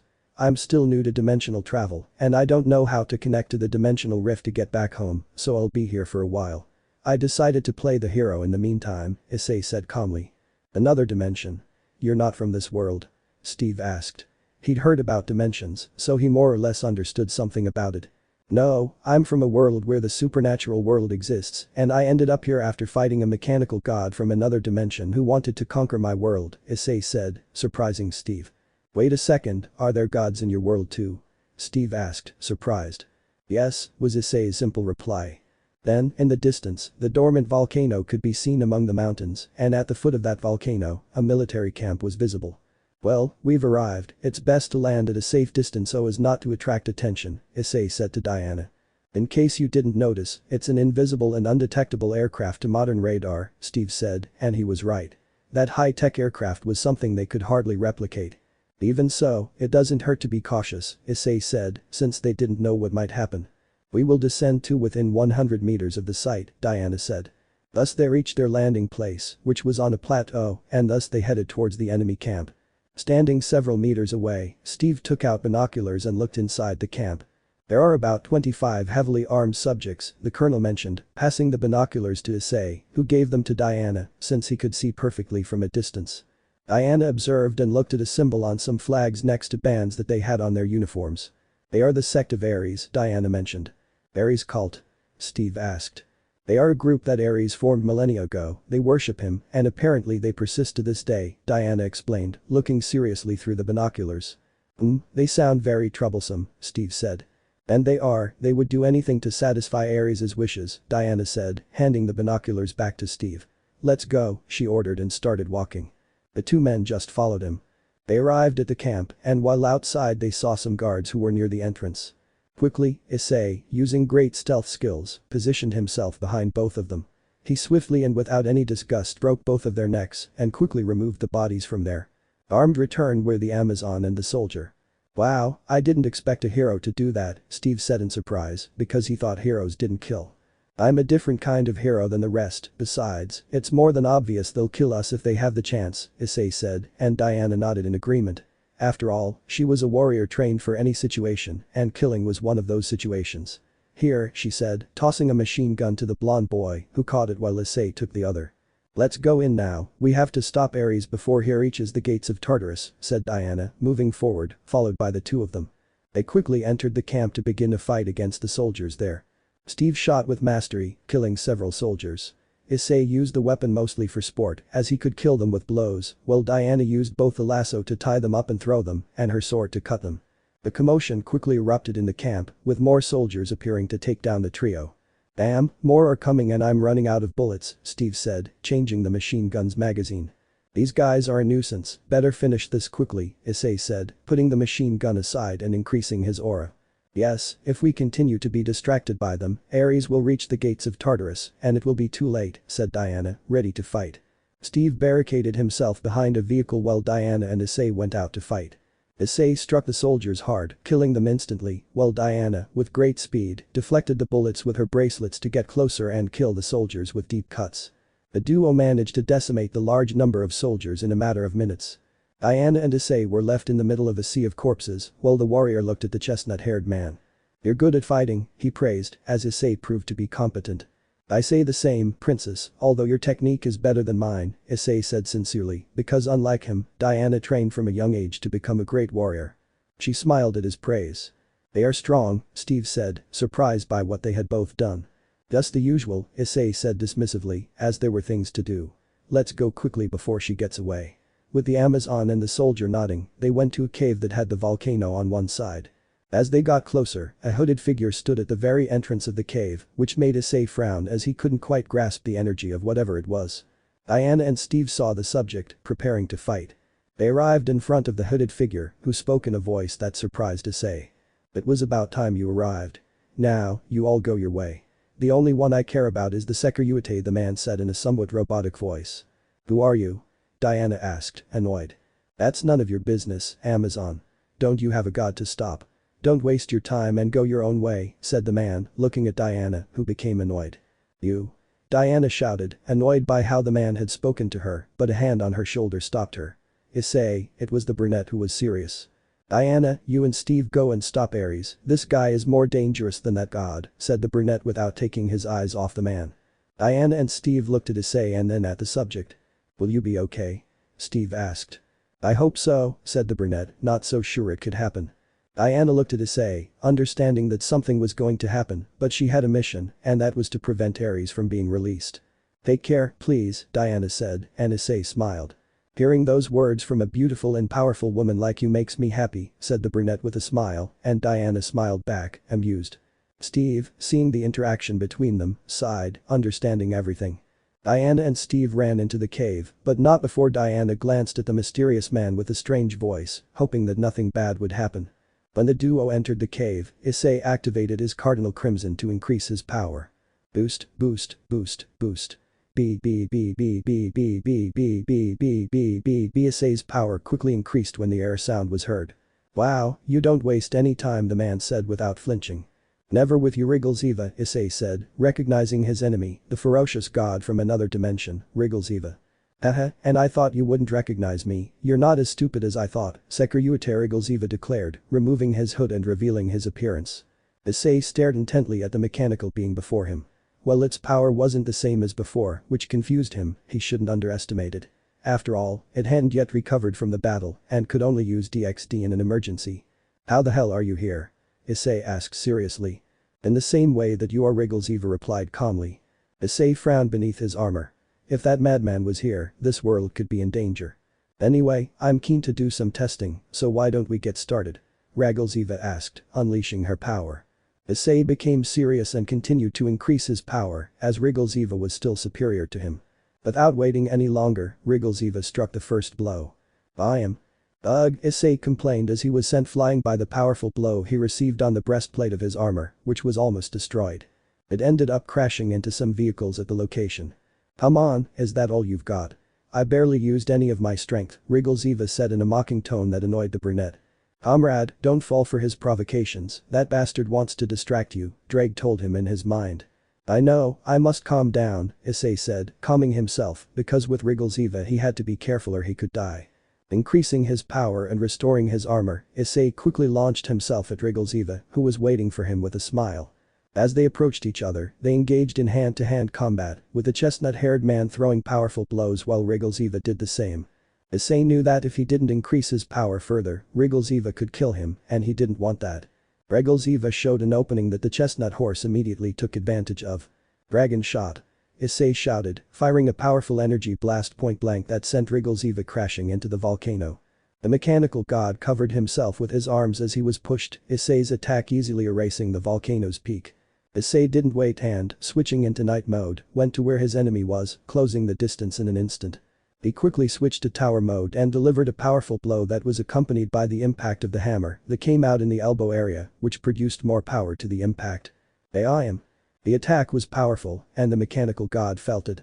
Eva was thrown to the bottom of the volcano, where the lava could be seen. Issei sighed but didn't eat, because Eva wasn't just any idiot, and volcanic lava wouldn't stop him. And so it was. Wow, your power didn't decrease after our encounter, that's good, because it would be boring to kill you easily, Eva said, emerging from the lava with ease, although her body was red hot, but it didn't affect her at all. And you're very resilient and annoying, Issei said irritably, eliciting an amused smile from the god. Anyway, let's continue. I want to see how much this body can take, Eva said, confusing Issei. This body? What does he mean by that? But he put that thought aside when he had to shield himself from a burst of energy that sent him crashing to the ground. Ooh. The powerful explosion was heard and the place shook. What was once a settlement of Ares' entourage was now a crater with Issei in his armor at the bottom. Issei recovered and using bishop mode loaded the two cannons onto his shoulders. Seeing this, Eva charged a sphere of dark energy with her right palm. Dragon Blaster, a powerful blast of combined energy, was fired at the mechanical god. Eva launched the attack in the form of a beam, which collided with Issei's. The two attacks clashed, neither allowing the other to gain ground. It was like Goku versus Vegeta in the Saiyan saga, with Issei doing everything possible to avoid losing in this clash of powers. Eva, on the other hand, smiled as she increased the power of her attack. Issei, seeing that, became nervous. It still wasn't enough to defeat that shitty mechanical god. The armor's error sound gave him boosts so he could be equal to Eva's power. The clash of power was significant as the entire area was illuminated. If someone saw that, it would look like a scene straight out of Dragon Ball. Damn, it's too strong, Issei complained, feeling tired of maintaining the Dragon Blaster. Hold on, partner, if you stop attacking, you could die, Drake said to his friend. It's easy to say, but difficult to do, said the chestnut-haired man, trying to maintain his composure. Eva maintained a mocking smile on his face, for it was not difficult for him to withstand an attack of that magnitude. You're still just as weak. Tell me, why don't you enter that fused form with that ship? I mean, that way at least you could give me a fight, Roxas said mockingly. Issei did not respond, as Ryudomaru had not yet recovered from the previous battle, and he was still weak. Then. Raya. Issei screamed as he was struck by thunder and subsequently consumed by Roxas' attack. Boom. A powerful explosion that leveled several meters of land was the result of the god's attack. It seems you've achieved your goal, Roxas said, looking at a white-haired man dressed in Greek armor. Yes, it was easy to take care of Hippolyta's daughter, but unfortunately that human got her out of there before I could finish her off. Oh well, my uncle was a great help. Now I'm complete, the man said with a wide grin. This man was Ares, the god of war. Ares looked at where Issei had ended up and then at the one who had freed him. And you, were you playing with that guy? He asked curiously. Just an experiment, but it ended in disappointing results, Roxas said calmly, looking at where the chestnut-haired man had ended up. Anyway, you still have things to do, right? She asked the god, who smiled. Yes, I heard from my followers that the current world power is a country called the United States, so I will go there with my soldiers and begin my conquests there, Ares said with a smile, thinking about fulfilling his objectives, because later he would take revenge on the Amazons. Well, let's go, let's not waste any more time, Roxas said, sounding bored. Ares was confused. Aren't you going to finish him off? He asked, pointing to where Issei ended up. Roxas looked at where Issei ended up and saw that he was still alive but severely injured, which made him smile.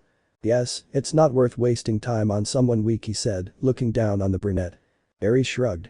As you wish, and with that he approached the mechanical god and thus moved away from the place. As for Issei. He was unconscious at the bottom of a crater, his body severely injured and with high-degree burns, as Roxas' attack damaged him greatly and if it weren't for the armor, it could have ended worse. 15 minutes later. Damn, this is worse than I imagined, said a stunned Steve, taking in the destruction caused by the fight between Issei and Roxas. He was carrying Diana, who was unconscious, as the battle against Ares ended with the Amazon being knocked out by gargoyles. Steve looked at a crater several meters away, put Diana down on the ground and went to investigate, getting a surprise when he saw an unconscious Issei at the bottom of the crater. Shit. Shouted the soldier as he descended to the bottom of the crater. The descent was fast, as I skidded, arriving where the chestnut tree was, completely wrecked. Dude, this is really bad, he's worse than Diana, Steve said, looking at Issei's condition. He quickly picked it up and began to pull it out of the crater. The process was difficult, but he managed to get the chestnut tree out of the crater and place it next to Diana. Now what do I do? He said, looking around and sighing. He had to take them to the invisible plane, but it was far away. Finally, he quickly went to find the plane and brought it closer to where he had left the two of them. He immediately arranged them as best he could and took off for the United States. He had to help them both, as he understood that Ares and the man Issei had fought were dangerous. And so, in the dark night, the invisible plane sped away. End 0304 back in the ring. Time later, New York hospital. In a private hospital room that Steve requested through his contacts, there were both Diana and Issei, with Issei being the one who had several devices connected to his body because he was more injured. Steve sat in a chair with a worried look on his face. He hadn't slept at all and was now wondering what the hell Ares and company were doing. Damn, what's going to happen now? Steve said anxiously. Until a few days ago, he thought everything was normal, but since he landed on Themyscira, his perspective on things has changed. Gods, aliens, a hero from another world, all of that was hard for him to grasp. He was just a human, compared to Issei and Diana he was nothing, since they could easily wipe out a platoon of heavily armed men. Damn, this is shit, Steve said, holding his head in worry. Ugh. Diana began to wake up. Steve looked at her in surprise, but calmed down when he saw she was alright. Where am I? She asked, somewhat disoriented, looking around to see that she was in a white room, then she saw Steve. Steve, what happened to Ares? She asked, and Steve shook his head, looking down. She understood, but she wasn't excited by it, but rather by catching a glimpse out of the corner of her eye of the battered Issei who was still unconscious. Issei. She shouted in surprise upon seeing the brunette in such a mess, then she looked at Steve, what happened to him? She asked the blonde. I don't know, when I finally got you out of that cave, I found everything in a mess and him at the bottom of a huge crater in that state, Steve said, while Diana looked surprised. And Ares? Diana asked, worried. I'm sorry, princess, but she escaped too, Steve said, feeling useless. Diana frowned, she felt frustrated, Ares was stronger than her, even though she was wearing shackles, everything happened quickly, the god, even with his limited powers, sent gargoyles against them, and she was knocked unconscious.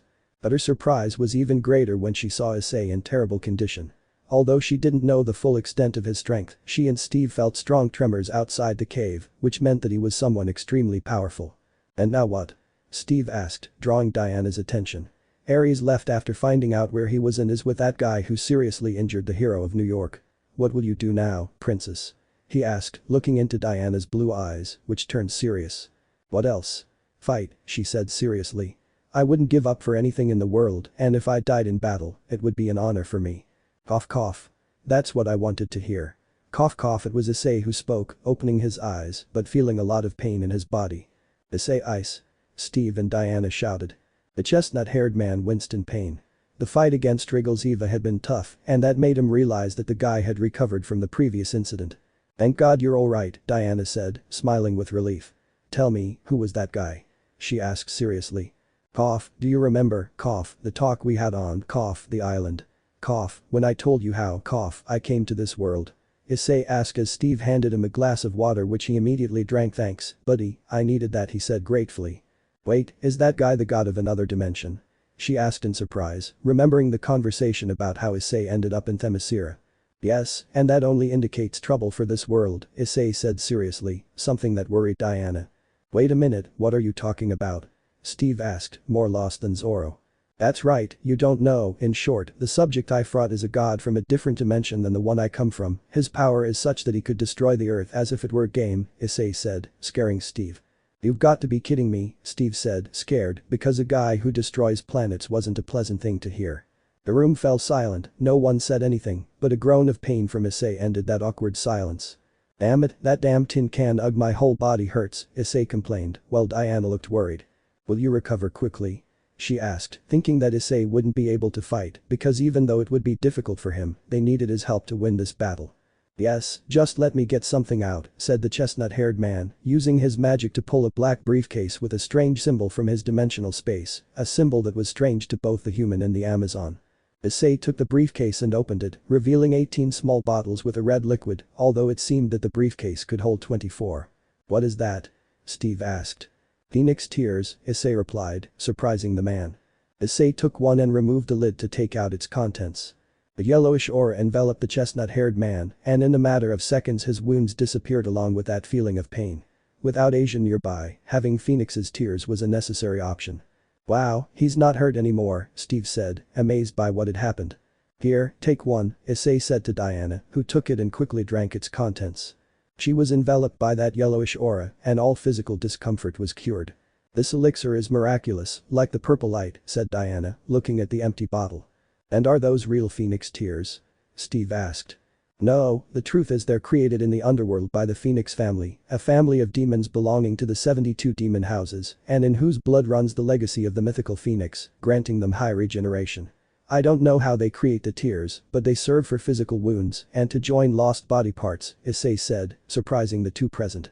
Anyway, it's best we move because those idiots plan to go to the United States, he said, surprising them both. How do you know that? Diana asked. Before I was knocked out, I managed to overhear the conversation between those two. We have to find them quickly before it's too late, Issei said, and Diana nodded. We're in the United States, in New York to be exact, Steve said, surprising but pleased the duo. Well, now all that's left is to find those two idiots, Issei said, with Diana nodding in agreement. Steve took care of the necessary paperwork and also ensured the hospital kept the matter secret as it was a top-secret government issue. Then the three of them went to Central Park to look for the invisible plane. Once there, Steve asked. Now how do we find them? He asked the two of them. That's right, Ares must be assembling an army of monsters and men to fight now, Diana said. Then something flew up, it was a small toy boat with a dragon's head. Ryudomaru went to look for his master. What is that? Steve asked, looking surprised at the Nordic Skidbladner. Oh, it's a Skidbladner, it's from Norse mythology, they gave it to me as a familiar and well, with it I'm stronger, so much so that I could give Wriggles Eva a fight, Issei said, surprising them both. And why didn't you use it before? Diana asked the million-dollar question. Well, he was left in a resting state because we carelessly used too much power and he was more affected, Issei said, and Ryudomaru flew around Diana. Diana looked curiously at the flying boat. It was something curious and cute. Well, let's not waste any more time, we need to see where we can find those two idiots, Issei said, sounding annoyed because of the beating Wriggles Eva had given him. Right, let's go, Diana said as Steve boarded the invisible plane with her. Issei looked at Ryudameru. "Do you have enough energy?" he asked the little boat, which turned in response. "Good, let's go," said Issei, and the boat was covered in light. Next to the invisible plane appeared an aircraft that was red, with touches of gold and parts similar to those of a dragon, the most prominent being the golden dragon head that it had in front. This clearly surprised both the Amazon and the human. "Wow," was all Steve could manage to say. "It's a very interesting ship," said Diana, hoping she could sail it someday. Issei went to the main cabin to take a seat since Ryudameru, being self-aware, could manage on his own. Issei created a communication circle to talk to them. "Understood," said Diana. Thus both the invisible plane and the Skadbladner took flight, and with a device installed in Ryudameru thanks to Azazel, he began to track the energy signature of the robot god. A few minutes passed and finally Ryudameru managed to capture a large energy signature gathered in a single point. "Okay, they're in Washington," Issei said. "Alright, let's go," said Steve, and so both the plane and the Skadbladner moved at great speed through the air. Issei, inside Ryudameru, stared straight ahead with seriousness and a hint of annoyance. "This time will be different, you piece of shit tin, I'm going to destroy you once and for all," Issei said, feeling a seething fury from within. This would not end badly for him, and he would make sure of that even if he lost a part of his body in the process. Wriggles Eva would die that night, once and for all. End 04:05 End of the conflict, Clash of Gods. Half an hour later, Washington, D.C. airspace. In the airspace of Washington state was Ryudameru next to the invisible plane of the Amazon. "We're already in Washington, so where do we go next?" Diana asked. "To the Lincoln Memorial," Issei said, noticing that Ryudameru's 3D map showed several energy signatures gathered at that location. Ryudameru, using light magic, surrounded himself with camouflage undetectable by any radar. The two aircraft flew over the Lincoln Memorial and saw a huge group made up of men, ogres, and other beasts wearing Roman armor fighting against the United States Army. "Wow, they've got quite a party going on," said Steve, looking at the huge group. "She gathered so much in such a short time," Diana said seriously. "We have to act before they dodge," Issei shouted when he saw that damn Wriggles Eva charging at him. "They eye him." Ryudameru was sent flying uncontrollably while the bad copy of Ultron watched with a smile. "Issei. Are you okay?" Diana asked worriedly. Ryudameru stabilized after several minutes of spinning. "Ugh, yeah, although I felt like I was inside a blender," Issei said, feeling a little dizzy. "Go stop Ares, I'll take care of Terminator," he said, getting ready to leave. "Will you be okay?" Diana asked. "I don't know, but don't worry, I don't plan on dying yet, I have many reasons for that," Issei said, thinking about his wives. Diana understood what he meant and just sighed. "Be careful," said the dark-haired woman as she piloted the ship to a point far away from Ares' army. Issei emerged from Ryudameru, who was behind him pointing several cannons at the machine god, who smiled confidently. "It's good to see you again, Sekiryuutei. It seems those phoenix tears are very good," Wriggles Eva said, looking calmly at Issei. "Whatever, you know why I came here, you bastard," Issei said, tired of all the monologues between hero and villain. "How desperate, but well, if your desire to die is so great, come on," Wriggles Eva said, smiling very confidently. Issei increased his aura, covering his body in red and black energy. He increased his aura, and like a Super Saiyan, his body was covered by both energies. When he returned to normal, he was wearing his strongest armor. Diabolos Dragon God. "Ryudameru, are you ready?" Issei mentally asked his familiar. The pulse of energy emanating from it gave him the green light. "Fire!" Issei shouted, launching himself at Wriggles Eva as Ryudameru's cannons fired several homing lasers at the god. "Useless," said Wriggles Eva, receiving Issei with a powerful blow that sent him to the ground while dodging the lasers that Ryudameru fired, and these exploded behind him, illuminating the sky. The people of the city were frightened as they felt slight tremors and strong gusts of wind due to the attacks. In the White House, in a command room, were the President of the United States, an Army Colonel, and the Secretary of Defense. "Sir, this is crazy, what should we do in this kind of situation?" said the Colonel, not knowing what to do, since he hadn't been taught how to act when something like this happened. The battle between Diana and Ares, along with Issei and Ryudameru, against Wriggles Eva. The President, who was being controlled by Ares' magic, was thinking about what measures to take. "We must act quickly and eliminate them before the situation worsens. We are losing many of our men," said the defense minister, looking at his president. "Let's wait," the president said seriously, and they just accepted it, puzzled. But Diana. She fought against Ares, but he proved to be too strong for her. "Ahaha, nothing you do will work, daughter of Hippolyta. Now that I possess all my powers, I can take revenge against Olympus and your people," said Ares, slamming Diana into the ground, creating a crater. Diana had been beaten by the god. She hadn't expected him to be so strong, even though everything had gone well at first, but now he was stronger. "You won't get away with it, you will be defeated," Diana said, standing up. Ares just laughed along with his followers who surrounded the Amazon. "Ahaha, tell me when you're not on the ground," Ares said, mocking the Amazon who was looking at him furiously. They could hear the rumblings in the sky, and Ares smiled as he looked up at the sky. "Your little friend is also having a lot of trouble with my colleague, but oh well, it was to be expected, he's already defeated him once," Ares said, smiling as he looked at Diana, who was slowly getting up. "I'm going to do to you what Hippolyta did to our son, so you'll feel what I felt," he said angrily, remembering what had happened before and what he had seen in his uncle's domain. Ares took his sword and raised it, ready to cut off Diana's head, but then. Whoosh. Slash. An arrow was shot towards him and he had to cut it off. He looked to see where it came from and frowned. Approaching from through a thick fog, several wooden rafts carrying Amazons were nearing the place, led by Queen Hippolyta, who was wearing her combat gear. "Damn it, now they're here, but it doesn't matter, it was all part of my plan," Ares said with a nasty smile. Boom. A powerful crash was heard in the sky, and everyone looked up to see Issei plummeting down to crash to the ground, creating a large crater. "Ah, your friend has a lot of problems," Ares said, smiling. Diana looked at Issei worriedly, but she couldn't leave Ares, so she prayed to the gods that he was alright. At that moment the Amazons landed and began to fight against Ares' army, while Diana took the opportunity to deliver a powerful kick to Ares, who was thrown against the capital, destroying a good part of it. Meanwhile, with Issei. "What's wrong, Sekiryuutei? Is that all you've got?" Rias said, his words dripping with mockery. "It's not even the beginning," Issei said, trying to sound confident, but the truth was he was a wreck from all the blows he'd taken. Hajimete returned firing homing beams at Rias, who dodged or deflected them, demonstrating that they did nothing to him. "Ahaha, useless, you won't be able to beat me like that," said the machine god as Issei became more frustrated. "You must do something quickly, partner, if you continue like this you will die," said Drake, worried about the direction this fight was taking.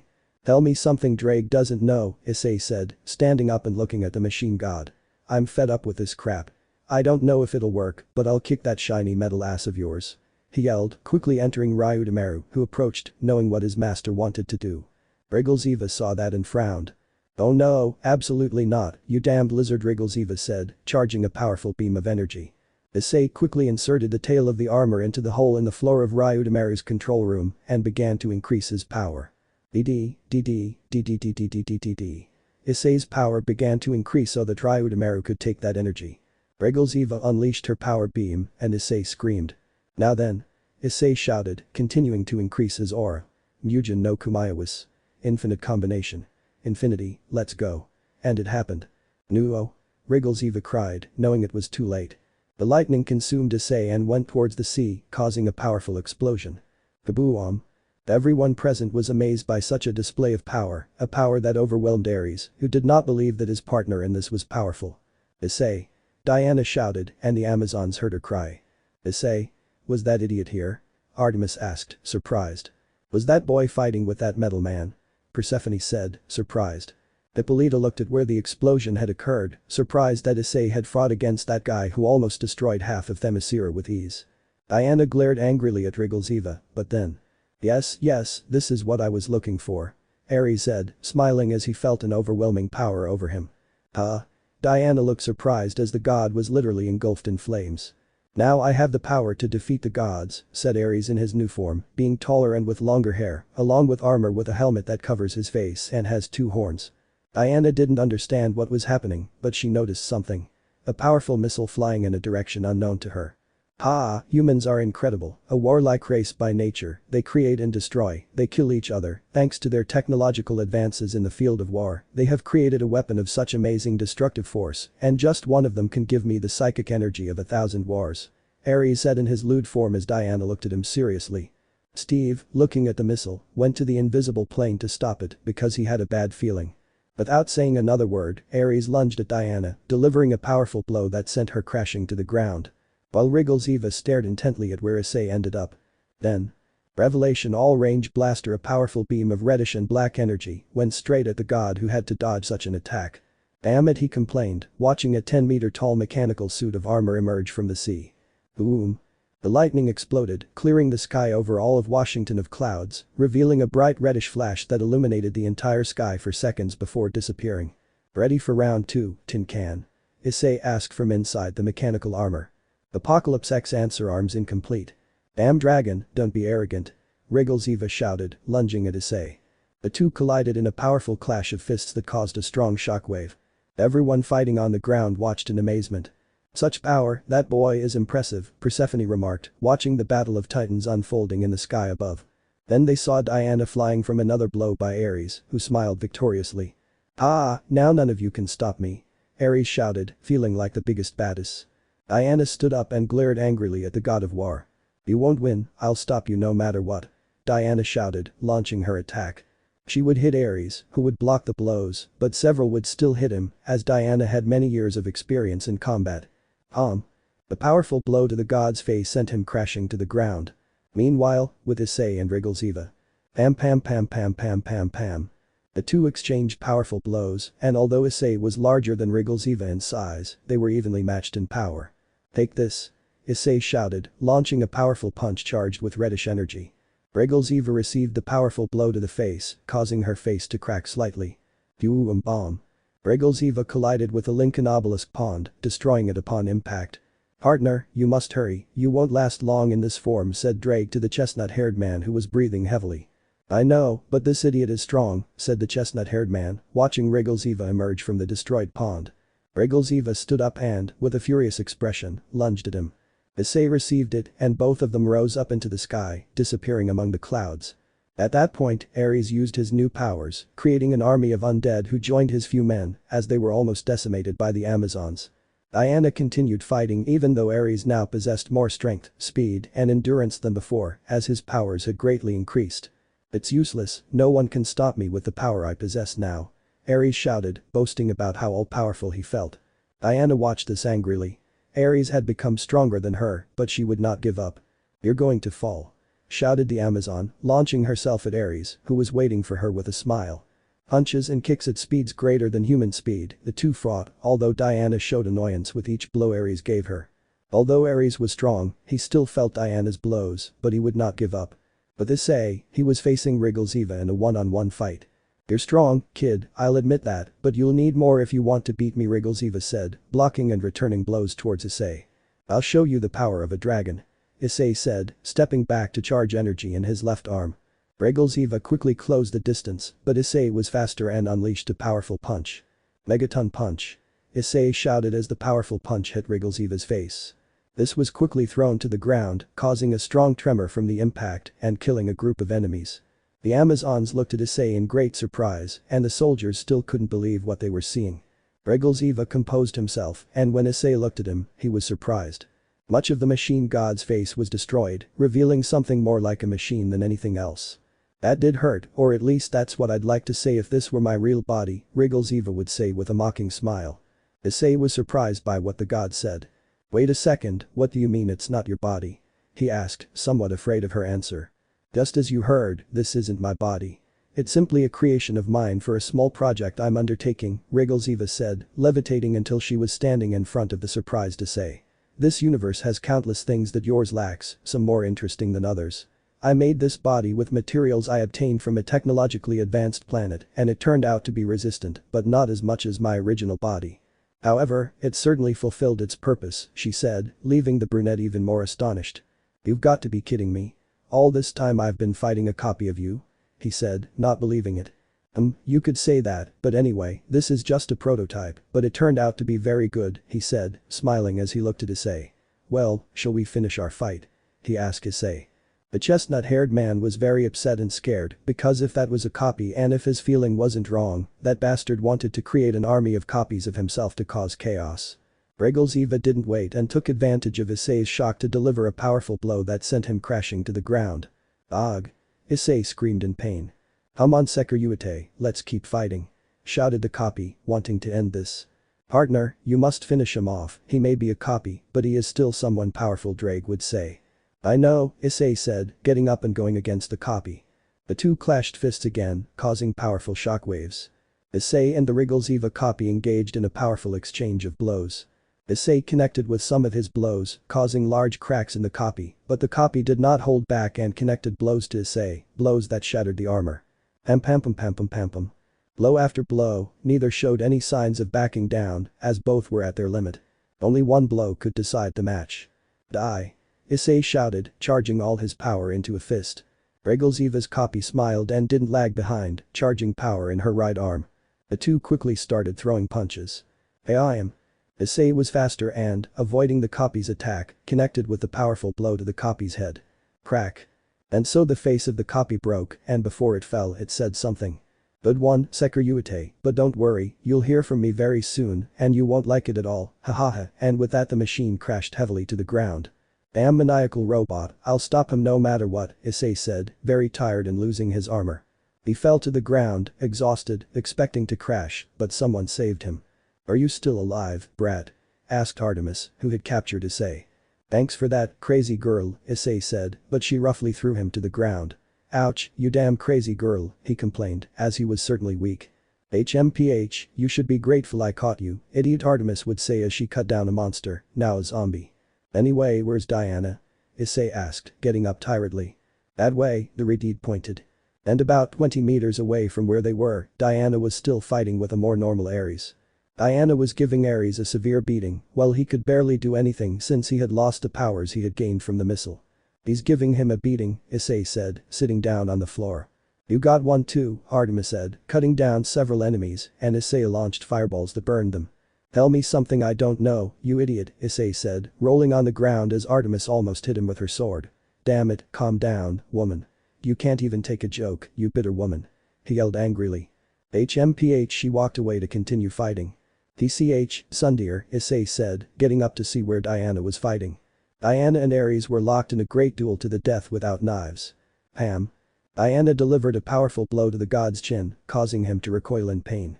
She didn't stop there and ran quickly, throwing a sidekick, but Ares stopped her, grabbing her and then. Pam pam pam. He slammed her to the ground 3 times and then released her to give her a powerful kick that sent her rolling to the ground and into the pool in front of the Lincoln Memorial. Now I will finish you off, said Ares, raising his arms to the sky to form storm clouds, but Diana grabbed her lasso. And before Ares could attack her, she acted quickly. I linked to Ares and switched places with him. And it happened. Rias. The powerful thunderbolt struck Ares, and thanks to the water, the damage was greatly amplified. Arg. Ares screamed, feeling every fiber of his body being electrocuted. Diana stood up, seeing that, and smiled. Ares was left in bad shape, with several burns on his body and was weak. Finish him. Issei shouted, and Diana, seeing him tired but fine, smiled and did as he said. Without waiting, he leaped at Ares and brandished his sword. Ares saw that and got scared. No, no, no, this shouldn't end like this, no, Zeus, help me, but his words were cut off just like his head. Slash. The cut was made and Ares' head was separated from his body, after which a powerful torrent of red blood gushed from the recently severed neck. It was finally over, Ares and Regalzeva were arrested. His followers left, disappearing into the darkness, leaving the victorious Amazons and a tired Issei who just lay on his back looking at the night sky, but only seriousness flooded his face. That tin can, if it keeps doing what it's doing, could end up turning everything upside down, he thought, clearly nervous. This will be the biggest fight you've ever had, my friend, said Drake. Ah, this won't be a fight, Drake, this is a war against an army of a single individual, Issei said, accepting reality. Then he heard footsteps and turned his head to look at Diana. She came over to where he was and sat down next to him. You're in very bad shape, the Amazon said, observing Issei's condition. Yes, I feel like my whole body hurts, Issei said, smiling. And you? That guy didn't make it easy for you, he said. Yes, but in the end I managed to beat him, although of course, I didn't come out unscathed, she said, pointing to her many wounds. We're both tired and I'm hungry, Issei said, looking up at the clear sky. Tell me, do you want to go get something to eat? He asked the Amazon. I'd like to, but, well, Diana said, looking at her mother who, along with Artemis, Alexia and Persephone, was approaching them. I doubt she'll let me, she said, sounding sad. That's right, you're a warrior princess, Issei said, recalling Diana's status on Themyscira.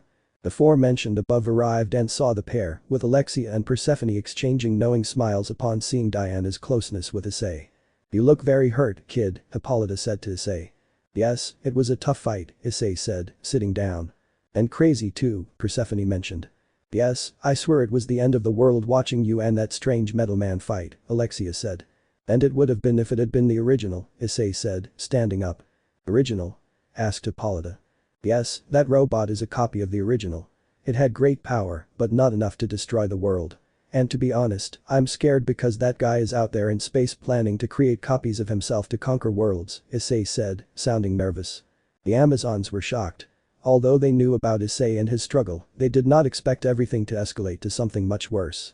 But I'll figure out how to deal with that. I won't let that guy get away with anything anymore, Issei said seriously. Well, I wish you luck on your journey. We'll help when the situation worsens, because this will no longer only involve the world of men. We'll also be involved in this in the end, Hippolyta said seriously. For now, we'll return since our fight is over, so we bid you farewell, the Amazon Queen said, and Issei nodded. I appreciate you deciding to help even though you shouldn't have. I wish you all the best. For now, I'm going to hide before the reporters arrive, and I suggest you do the same, Issei said, and Hippolyta nodded. Diana seemed reluctant to leave, as this place, the outside of the island, seemed more interesting. She looked at Issei, who was by her side. Although he proved to be a strange and sincere individual, she was interested in his strength, which was odd, since she never thought she would feel this way about someone of the opposite sex. But her time outside was over, and she had to return to the island.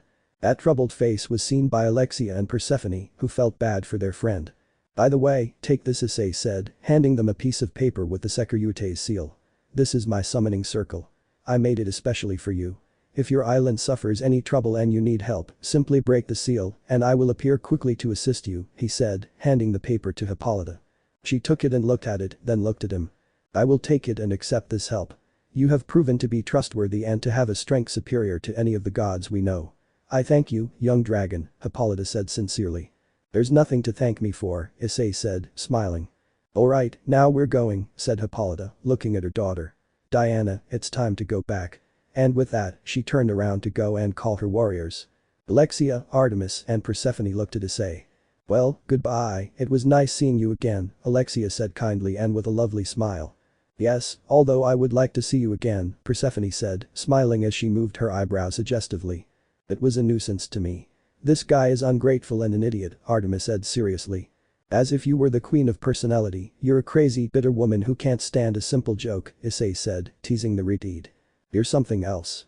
Artemis said, very annoyed, but she was stopped by Alexia and Persephone. We'll take her with us, and please excuse her, it's just that she doesn't have a good impression of men, Alexia said nervously. Yes, and men wouldn't get a good impression of her, Issei said, crossing his arms. She's only beautiful, but her character overshadows that, he said without thinking, leaving the four women present in silence.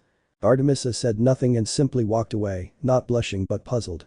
Alexia and Persephone looked at that confused. Do you really think she's beautiful? Persephone asked. Yes, well, all of you are, but one's personality can overshadow the exterior, and her personality leaves much to be desired. She's a woman with a short fuse, Issei said calmly, as they attended. Well, we're leaving now.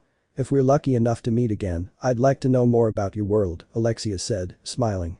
Sure, if that happens I'll give you books from both this world and mine if I can return, of course, Issei said. I'd like something else, I don't know, maybe go out and get to know each other better, Persephone said, smiling flirtatiously, because unlike the other Amazons, she did show open interest in men, and instinctively in a strong one. I, of course, don't see why not, said Issei, trying to dismiss the reason why the blonde had asked him to go out. And so the two of them left, leaving Diana and Issei alone. Steve, who had just arrived, watched from afar and smiled, hoping Issei would make his move, because if he didn't, he would tease him about it. Issei looked at Diana, who looked at him. Well, princess, this is goodbye, Issei said calmly, but he noticed Diana's sadness. Yes, goodbye, Diana said, not wanting to return to the island. Issei sighed and dared to place his hand on Diana's head. She looked at Issei after that act. I know you don't want to leave, that you wanted to help the Amazons adapt to the modern world, but you know you can't change someone's mind overnight. Your goal is noble, but they have their beliefs, Issei said as Diana lowered her gaze. I also see that you don't want to return, but you can't disobey your mother. Besides, you're the princess of the Amazons. I'm not saying I don't want you here. I'd be happy to help you learn more about this world, even if I only know the basics. Still, you know you have to go back, however sad it may be, she said with a sigh. Yes, I know, but I would have liked to learn more about what this place has to offer. It's my first time abroad and I want to know more about this place, Diana said, sounding disappointed. And I'm sorry you can't do that. I hope that if your mom ever changes her mind, I'll come and pick you up myself and bring you here so you can start learning about people's lives in this era," Issei said, making Diana look at him. "Would you do that for me?" Diana asked, feeling happy. "Of course, we're friends after all," Issei said, smiling. Diana smiled when she heard that. "Yes, we're friends," she said, happy to have her second male friend, as she ended up seeing Steve as a friend. And so Diana left, but not before saying goodbye to Steve, who wished her all the best. The pilot approached Issei. "So, what was the outcome?" Steve asked, intrigued. Issei knew what he meant and denied it. "Nothing serious, we're just friends, after all we barely know each other," Issei said. He sighed, but agreed with her. "Well, I'm hungry, do you want to go get something to eat?" "I know a good place," Steve said amicably.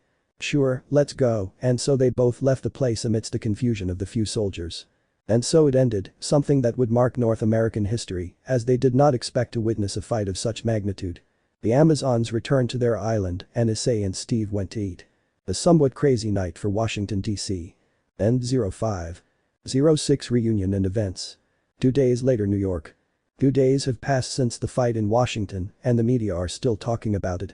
Issei continued his patrols, avoiding the media, since the military personnel who were present that day had given statements saying that the famous New York hero had been helping in that incident. He met up with Steve for drinks at a bar, but after that, the man returned to his job in the Air Force. Currently Issei was in Central Park, sitting on a bench while eating a hot dog. What to do now? He thought, looking at the blue sky. If he was honest with himself, even though he was doing well as a hero, he wanted to go home. He missed his loved ones and wanted to see if they were alright. Even though he had made friends in this world, he couldn't stop thinking about his homeland, and the possibility of never being able to return and being stuck here forever crossed his mind. Something that truly terrified him, because he didn't want to leave his loved ones. You gain nothing by torturing yourself like this. Azazel and the other scientists of the Alliance may already be making plans to bring you back, said Dreg. But that robotic idiot is still there, I can't just leave and let him do whatever he wants, Issei said, remembering the threat Wriggles Eva represents. You're right about that, don't despair for now, they'll come for you. You're very important in our world, and not just because of your fame, said Dreg, and Issei smiled. I just hope everyone is okay, Issei thought, smiling. Wee-oo. Okay, it's time to help, he thought, finishing his hot dog and throwing the trash in a nearby bin. After all, a hero never rests. Night Nevada Desert. The Nevada Desert, a place where the world's largest entertainment city, Las Vegas, exists, or also the most famous military base of all, Area 51. But that doesn't matter to us right now. In a place far from those two places, something was happening. First, rays appeared at a point on the ground, then space began to warp and a kind of black hole began to expand. From there it began to shine and then a portal formed. Something came out of there, that something shot out with force and rolled hard against the desert sands, the portal closed and what came out, which was a person, lay face up breathing heavily. I was able to return, the man said, his breath ragged. I must hurry and find Issei, he said, standing up and looking around. That shouldn't happen, at least not here, he said, sprouting a pair of wings and disappearing into the dark sky. 2 days later, Themyscira. Then he'll let Diana live far from the island, Issei said, standing in front of a laughing Hippolyta, along with a happy Diana, Persephone, Alexia, and a serious Artemis. Yes, after thinking it over and seeing that my daughter was sad, I decided it was best to give her permission to be the bridge between our island and the world of man, Hippolyta said solemnly. Well, you can stay with me, and I'll help you adapt to modern society, Issei said, smiling slightly. Diana smiled happily at that. Thank you for that, you were the only one I could trust to help my daughter in this new life of hers, Hippolyta said, smiling. Don't worry, I'll help Diana with everything she needs, Issei said. Just don't put your dirty hands on her, Artemis said, drawing everyone's attention. In the end, all men only think about that, she said seriously. If you're thinking with your bottom heads, damn it, even though I said I have several wives, it doesn't mean I go after every woman I see. I may be a pig, but I'm a decent pig, Issei said seriously as they all looked at him. Persephone smiled amusedly and Alexia shook her head. Even so, I don't trust you, and if I find out you did anything to her, you'll have me to deal with, Artemis said angrily. With you and with anyone, I'm not afraid of anything except that crazy junk, so whenever you want, Issei said, challenging Artemis. Obviously she was upset, but Hippolyta had to intervene before everything got out of control. Enough. No unnecessary fighting here. Hippolyta shouted angrily, calming the situation. I'm sorry, my queen, Artemis apologized, but glared at Issei. I'm sorry too, but sometimes it bothers me that they lump all men together, Issei said, clearly annoyed. I understand, it was my mistake, but you must understand that most Amazons suffered at the hands of men in the past, Hippolyta said. And I understand that you feel this way, but you must understand that just as there are bad men, there are good ones, the same goes for the women outside. Some are capable of killing their children or selling their relatives, Issei said, knowing the duality between good and evil that all beings have within them. Well, getting back to the topic, I hope you'll support Diana out there, Hippolyta said to Issei, who nodded, then looked at his daughter. And Diana, listen to everything he tells you, well, to what you think. Don't let him deceive you, and please, don't get into trouble, she said, and Diana nodded. Of course, mother, I will do my best to represent Themyscira well in the world of men, Diana said, smiling. Then Issei remembers something. That's right, I brought gifts, Issei said, drawing the women's attention. Issei opened his storage dimension from which he took out a considerable amount of things. Some shelves with many books of all kinds, also finer different colored fabrics, some sharp weapons and liquor of all kinds. It's not much, but it's what I managed to save up to bring you someday, Issei said, smiling. Oh, thank you for the gift, we'll accept it, Hippolyta said, smiling. Alexis quickly went to look at the books. There were many she could enjoy, all new or unfamiliar to her. Persephone approached the fabrics with interest, as she liked to look good. And Artemis went to look at the weapons, which were of high quality. Hippolyta saw that with a smile, and so did Diana. Well, young Issei, I hope you will take care of my daughter and please, don't teach her bad things, Hippolyta said seriously. Well, maybe I won't teach them, but in the end, the bad turns out to be good, so you know what not to do, said the chestnut-haired man as the queen sighed. After that, Diana, taking a few things along with the outfit she wore in her crusade against Ares, approached Issei who was preparing the magic circle. Wear that suit with pride and represent us well abroad, Hippolyta told her daughter. I will do it, mother. I will uphold the name of Themyscira and the Amazons, Diana said seriously. The other Amazon said goodbye to her as well. I hope you'll come visit us when you have time, Alexia said. We'll need you here, Diana, Persephone said. I'll miss you girls too, Diana said, hugging them both. Artemis approached Issei seriously, who looked at her raising an eyebrow. What? He asked, crossing his arms. I hope you don't pollute Diana's mind with your nonsense, because if you do, you'll have me to deal with, Artemis said seriously. Ugh, you're so annoying, woman.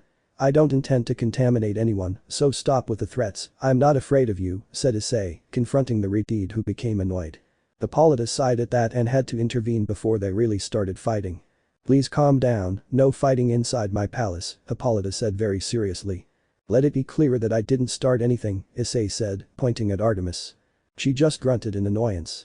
After that they said their goodbyes again, and Diana, with a few things that wouldn't really be of much use to her in the mortal world, left with Issei for New York. I hope things go well for her, Alexia said. I'm jealous that she gets to live with him, Persephone said, drawing everyone's attention. What? He's my type, she said calmly. I just hope that fool doesn't do anything strange. The princess knows little or nothing about living with a man, Artemis said seriously, arms crossed. I trust him, so you should stop talking about him like that, Hippolyta said, as Issei proved to be different from other men she had met in the past. Artemis just snorted at that. Go carefully, my daughter, I hope you don't forget your origins and help the world of man with all his problems, thought Hippolyta. Issei's apartment. Well, we're here now, said Issei. It's a very spacious place, Diana said, looking at the size of the apartment Issei bought while he was here in the city. Yes, I'm used to places like this, said the chestnut-haired man, remembering the mansion he lived in back in his world. Now we have a lot of things to do. The first thing is to buy you clothes, because I doubt you have anything you can wear that would be considered normal clothing out there, he said, looking at Diana, who was wearing that little white dress he'd seen her in the first time. I understand, Steve told me the same thing. By the way, how is he? Diana asked. Okay, she's still working in the Air Force and she's doing well, we go out for drinks at a bar now and then, Issei said, and she nodded. But anyway, do you have anything decent? He asked. Oh, yes, Steve bought me some clothes, Diana said, taking some normal women's clothes out of the bag she had brought with her suitcase, although they were mostly dresses or blouses with skirts. Well, that will do for now. Then comes teaching you the basics of personal hygiene, so you can learn the rest on your own. Also, things like using the television, the computer, the kitchen in case you ever want to cook. I mean, there's a lot to teach you so you get used to the everyday tasks of normal people, Issei said, and she nodded. I'm counting on you, Ice, Diana said, smiling. Of course Diana, after all I told your mom that I would have to help you with everything you need, Issei said with a smile. And so the coexistence between the dragon and the Amazon began. Somewhere. Somewhere in Nevada, the person who came out of the portal was inside a cave, resting, as they were too tired to continue their search. The person was looking at a device that resembled a crystal but had highly technological functions, as they were reading some kind of report related to this time. I'd forgotten that in this world he pretended to be a hero. He's always been like that, he said, sighing. I have to find him and tell him what happened, maybe that way I can prevent something like what happened in our time, he said, sounding distressed. After that, he closed his eyes, because he was sleepy. The XD universe Gregory, Azazel's laboratory. Well, just a few final touches are needed, and this portal will be up and running soon, Azad said, smiling. Alongside him were Sekiryuutei, Ajuka, and a human man who is also the best scientist, but his attitude is somewhat strange. His name is Manaka Hiroto, and he is Azazel's partner in the human world. But this we can save the hero and bring him back, Manaka said, smiling.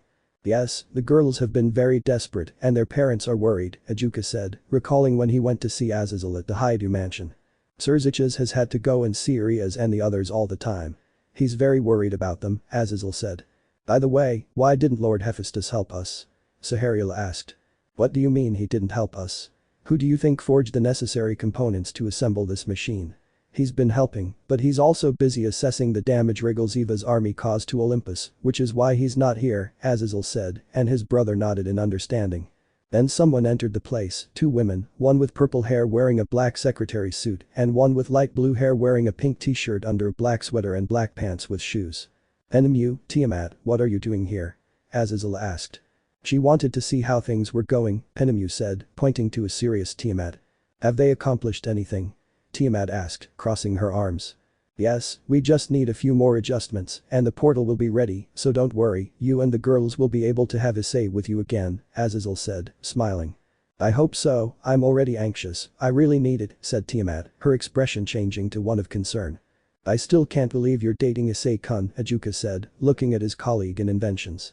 Well, he kept his promise, plus he's very sweet and thoughtful, I love him so much, Tiamat said with a love-struck expression. The men in the room just shook their heads, although Manaka looked amused. Well, I'll help you, so let's get to work. The faster we finish, the faster we'll bring Issei back, Tiamat said, approaching the group.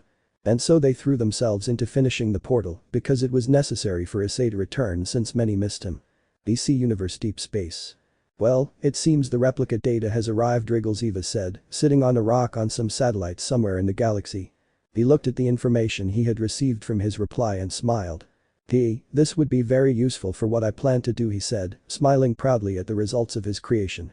Then he stood up and behind him, several robots similar to him but smaller also stood up, their eyes glowing red. Well, my creations, it's time to gather the materials to create more of you, said Rigalzeva, taking flight to the nearest planet with his army of replica robots, since these robots have 30% of his power, and that on a scale was the equivalent of a celestial dragon at its maximum power.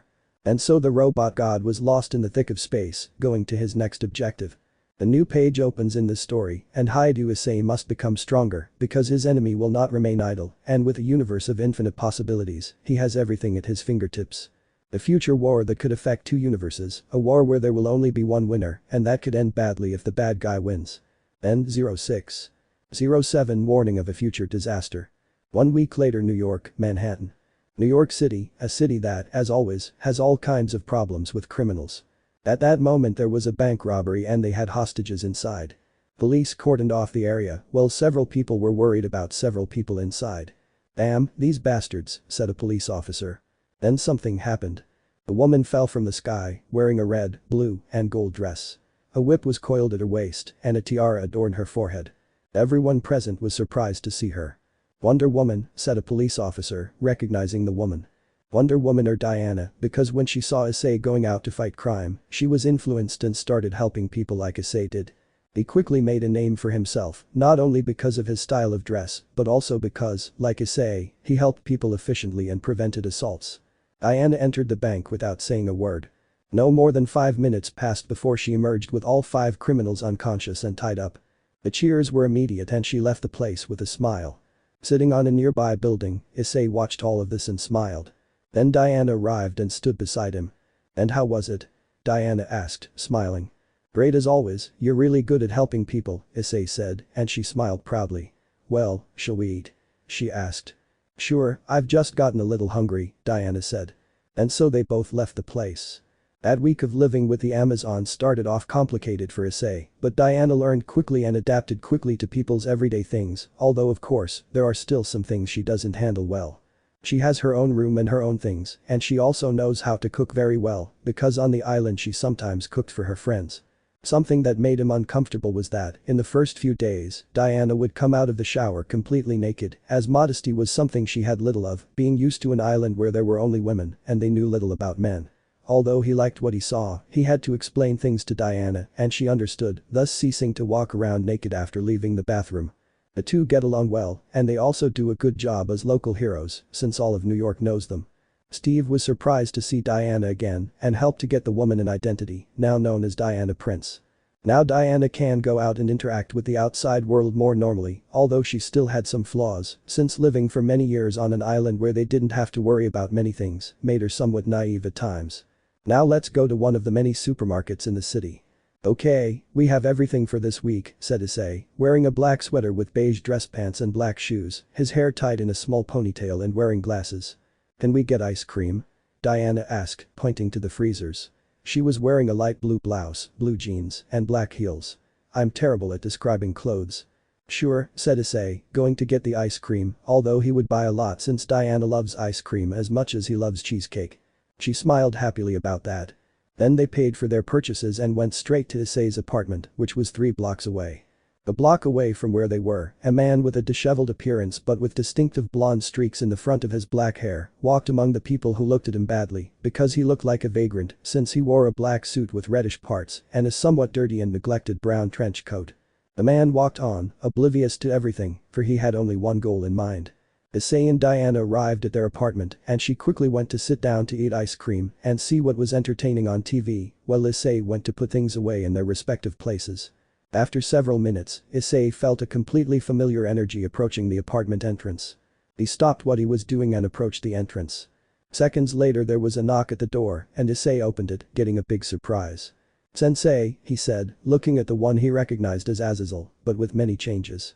"Ice, it's good to see you again," Azazel said, falling forward as he forced his tired body to remain standing. "Sensei," Issei shouted, drawing Diana's attention. "Ice, what's wrong?" he asked, approaching to see Issei carrying Azazel. "Who is he?" he asked. "It's Azazel, he's my sensei in my world, although he seems very different to me," said Issei, leading the weak fallen man to the armchair. Azazel could barely stay conscious, and Issei was worried. Issei quickly proceeded to use the healing magic that Rossweisse taught him in case he got hurt. Applying this magic to the fallen one, he began to relax, but of course, there was still fatigue. After a while, Azazel was breathing calmly. Issei and Diana sat in an armchair facing the fallen one, who recovered and sat up straight looking at Issei. "Sensei, how did you get here and in that state?" Issei asked, worried that something might have happened in his absence. "Ice, my student, I'm so glad to see you well. You have no idea how happy I am to see you alive," Azazel said, smiling with tears in his eyes. Issei was still, did he say alive? Could it be that he? "You're the Azazel sensei I know, right?" Issei asked, somewhat uncertain. "Ah, if you don't see it already," said Azazel. "How's that?" Issei asked, having a bad feeling about all of this. "Yes, I am the Azazel you know, but not the one from this era. I am from the future," Azazel said, leaving Issei still. "From the future?" "I didn't doubt the time travel thing, since it was thanks to the Gasper archive from the future that they were well prepared against Riggles-Eva and her troops, but I never expected to see an Azazel from the future." "From the future? Is that even possible?" Diana asked, confused. "Diana, in our world, well, in a future timeline we were sent a file with some relevant data about the EVs. It was thanks to that we were able to fight against Riggles-Eva's forces," Issei said, looking at the Amazon, who nodded, though she was somewhat confused, as she never expected to meet a time traveler. Issei fixed his gaze on Azazel, who seemed sad. "Sensei, what happened in your time?" he asked, expecting the worst. "The end of the world, this world and others," Azazel said, surprising Issei and Diana. "The end of this world? What happened?" the Amazon asked, alarmed, for it is not encouraging to hear that. "Riggles-Eva, that's what happened," Azazel said, dropping the bomb. "It can't be that damn tin can," Issei said, clenching his fists. He knew that guy was dangerous, but this end of the world thing was beyond anything he'd ever imagined. "What happened?" he asked seriously. This will be long, but I'll tell you, because that's what I came here for," Azazel said, sighing as he began to recount what had happened. Azazel narrates. When you arrived in this world, a few weeks had passed in hours. Other scientists and I created a dimensional machine to reach this world. When we found you, we thought it would all be over, but you decided to stay for Eva. Everything went well, you met many people and made many allies in this world, also enemies, but that was irrelevant. 6 years have passed since then, and after many problems that you and your friend solved, the worst happened. Eva, along with an army of her clones, appeared attacking the planet with extreme force.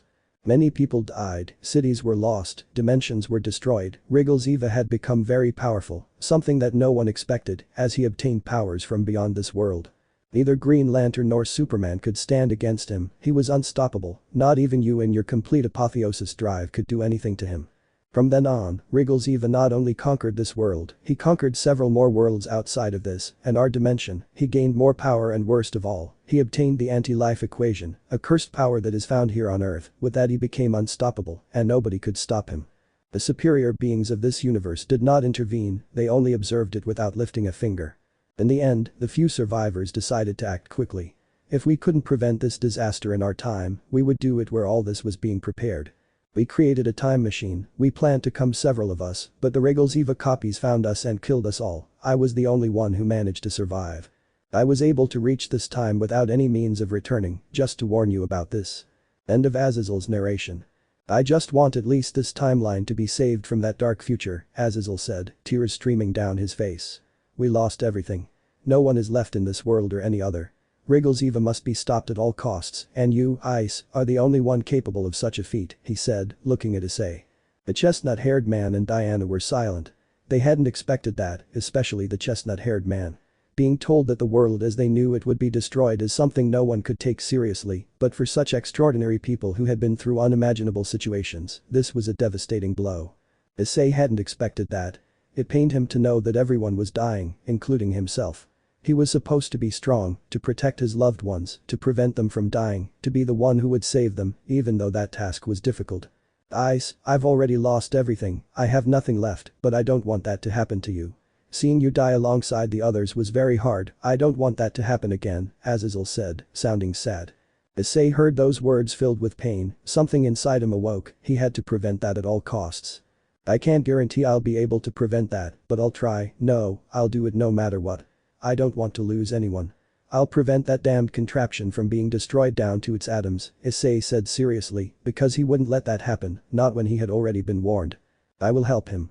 My family lives in this world, and I don't intend to let a being from another world destroy it, Diana said seriously, because she had important people in her life, and she couldn't let innocent people die because of a machine from another world. Azazel looked at them and smiled, remembering the past, well, his past. These two are still the same, it's good to see that, Azazel thought, smiling. Well, Sensei, what will you do now? Issei asked Azazel. I don't know, I have no way of returning to my time, although there is no place to return to, Azazel said melancholically. Issei looked at that and sighed. Why doesn't he stay with us? The apartment is large and has a spare room, Issei suggested, as Azazel looked at him. Are you serious? I won't be a bother, will I? The fallen one asked the brunette. Well, you may create annoying things, but you are never an annoyance, so don't worry and stay as long as you need, Issei said, as Azazel smiled. I'll take your offer, I'll look for a place to live later, Azazel said, smiling. Diana left them alone, as she did not know Azazel well enough to start a conversation with him. Now there's one question left, what will we do when the you of this era and you meet? Issei asked, confused, because this whole timeline thing is a complex crossroads he'll never understand. Well, it's normal, after all, I met the children of your future self when you were still studying at the academy, so I doubt I'd be surprised to see myself, Azazel said, downplaying the matter. Of course, the only surprise is seeing another guy as handsome as me, he said, smiling narcissistically. Issei sighed while shaking his head in amusement. Azazel would be Azazel regardless of the era. Well, I imagine you're hungry, so wait for me while I prepare lunch, Issei said, going to the kitchen. That's right, you know how to cook, I'd forgotten, said Azazel. And so someone from a dystopian future arrived to prevent that cruel fate. Will future Azazel's intervention prevent everything from going to hell? Or will he fail to pull a future Trunks move, and will Eva become the new perfect cell? That and more will only be discovered with time. End 07. Let me know in the comments below if you guys want the next part. Also check out my other video that has been shown and left. Thank you for watching, if you enjoyed this video please like and share this video. And have a fantastic day, bye.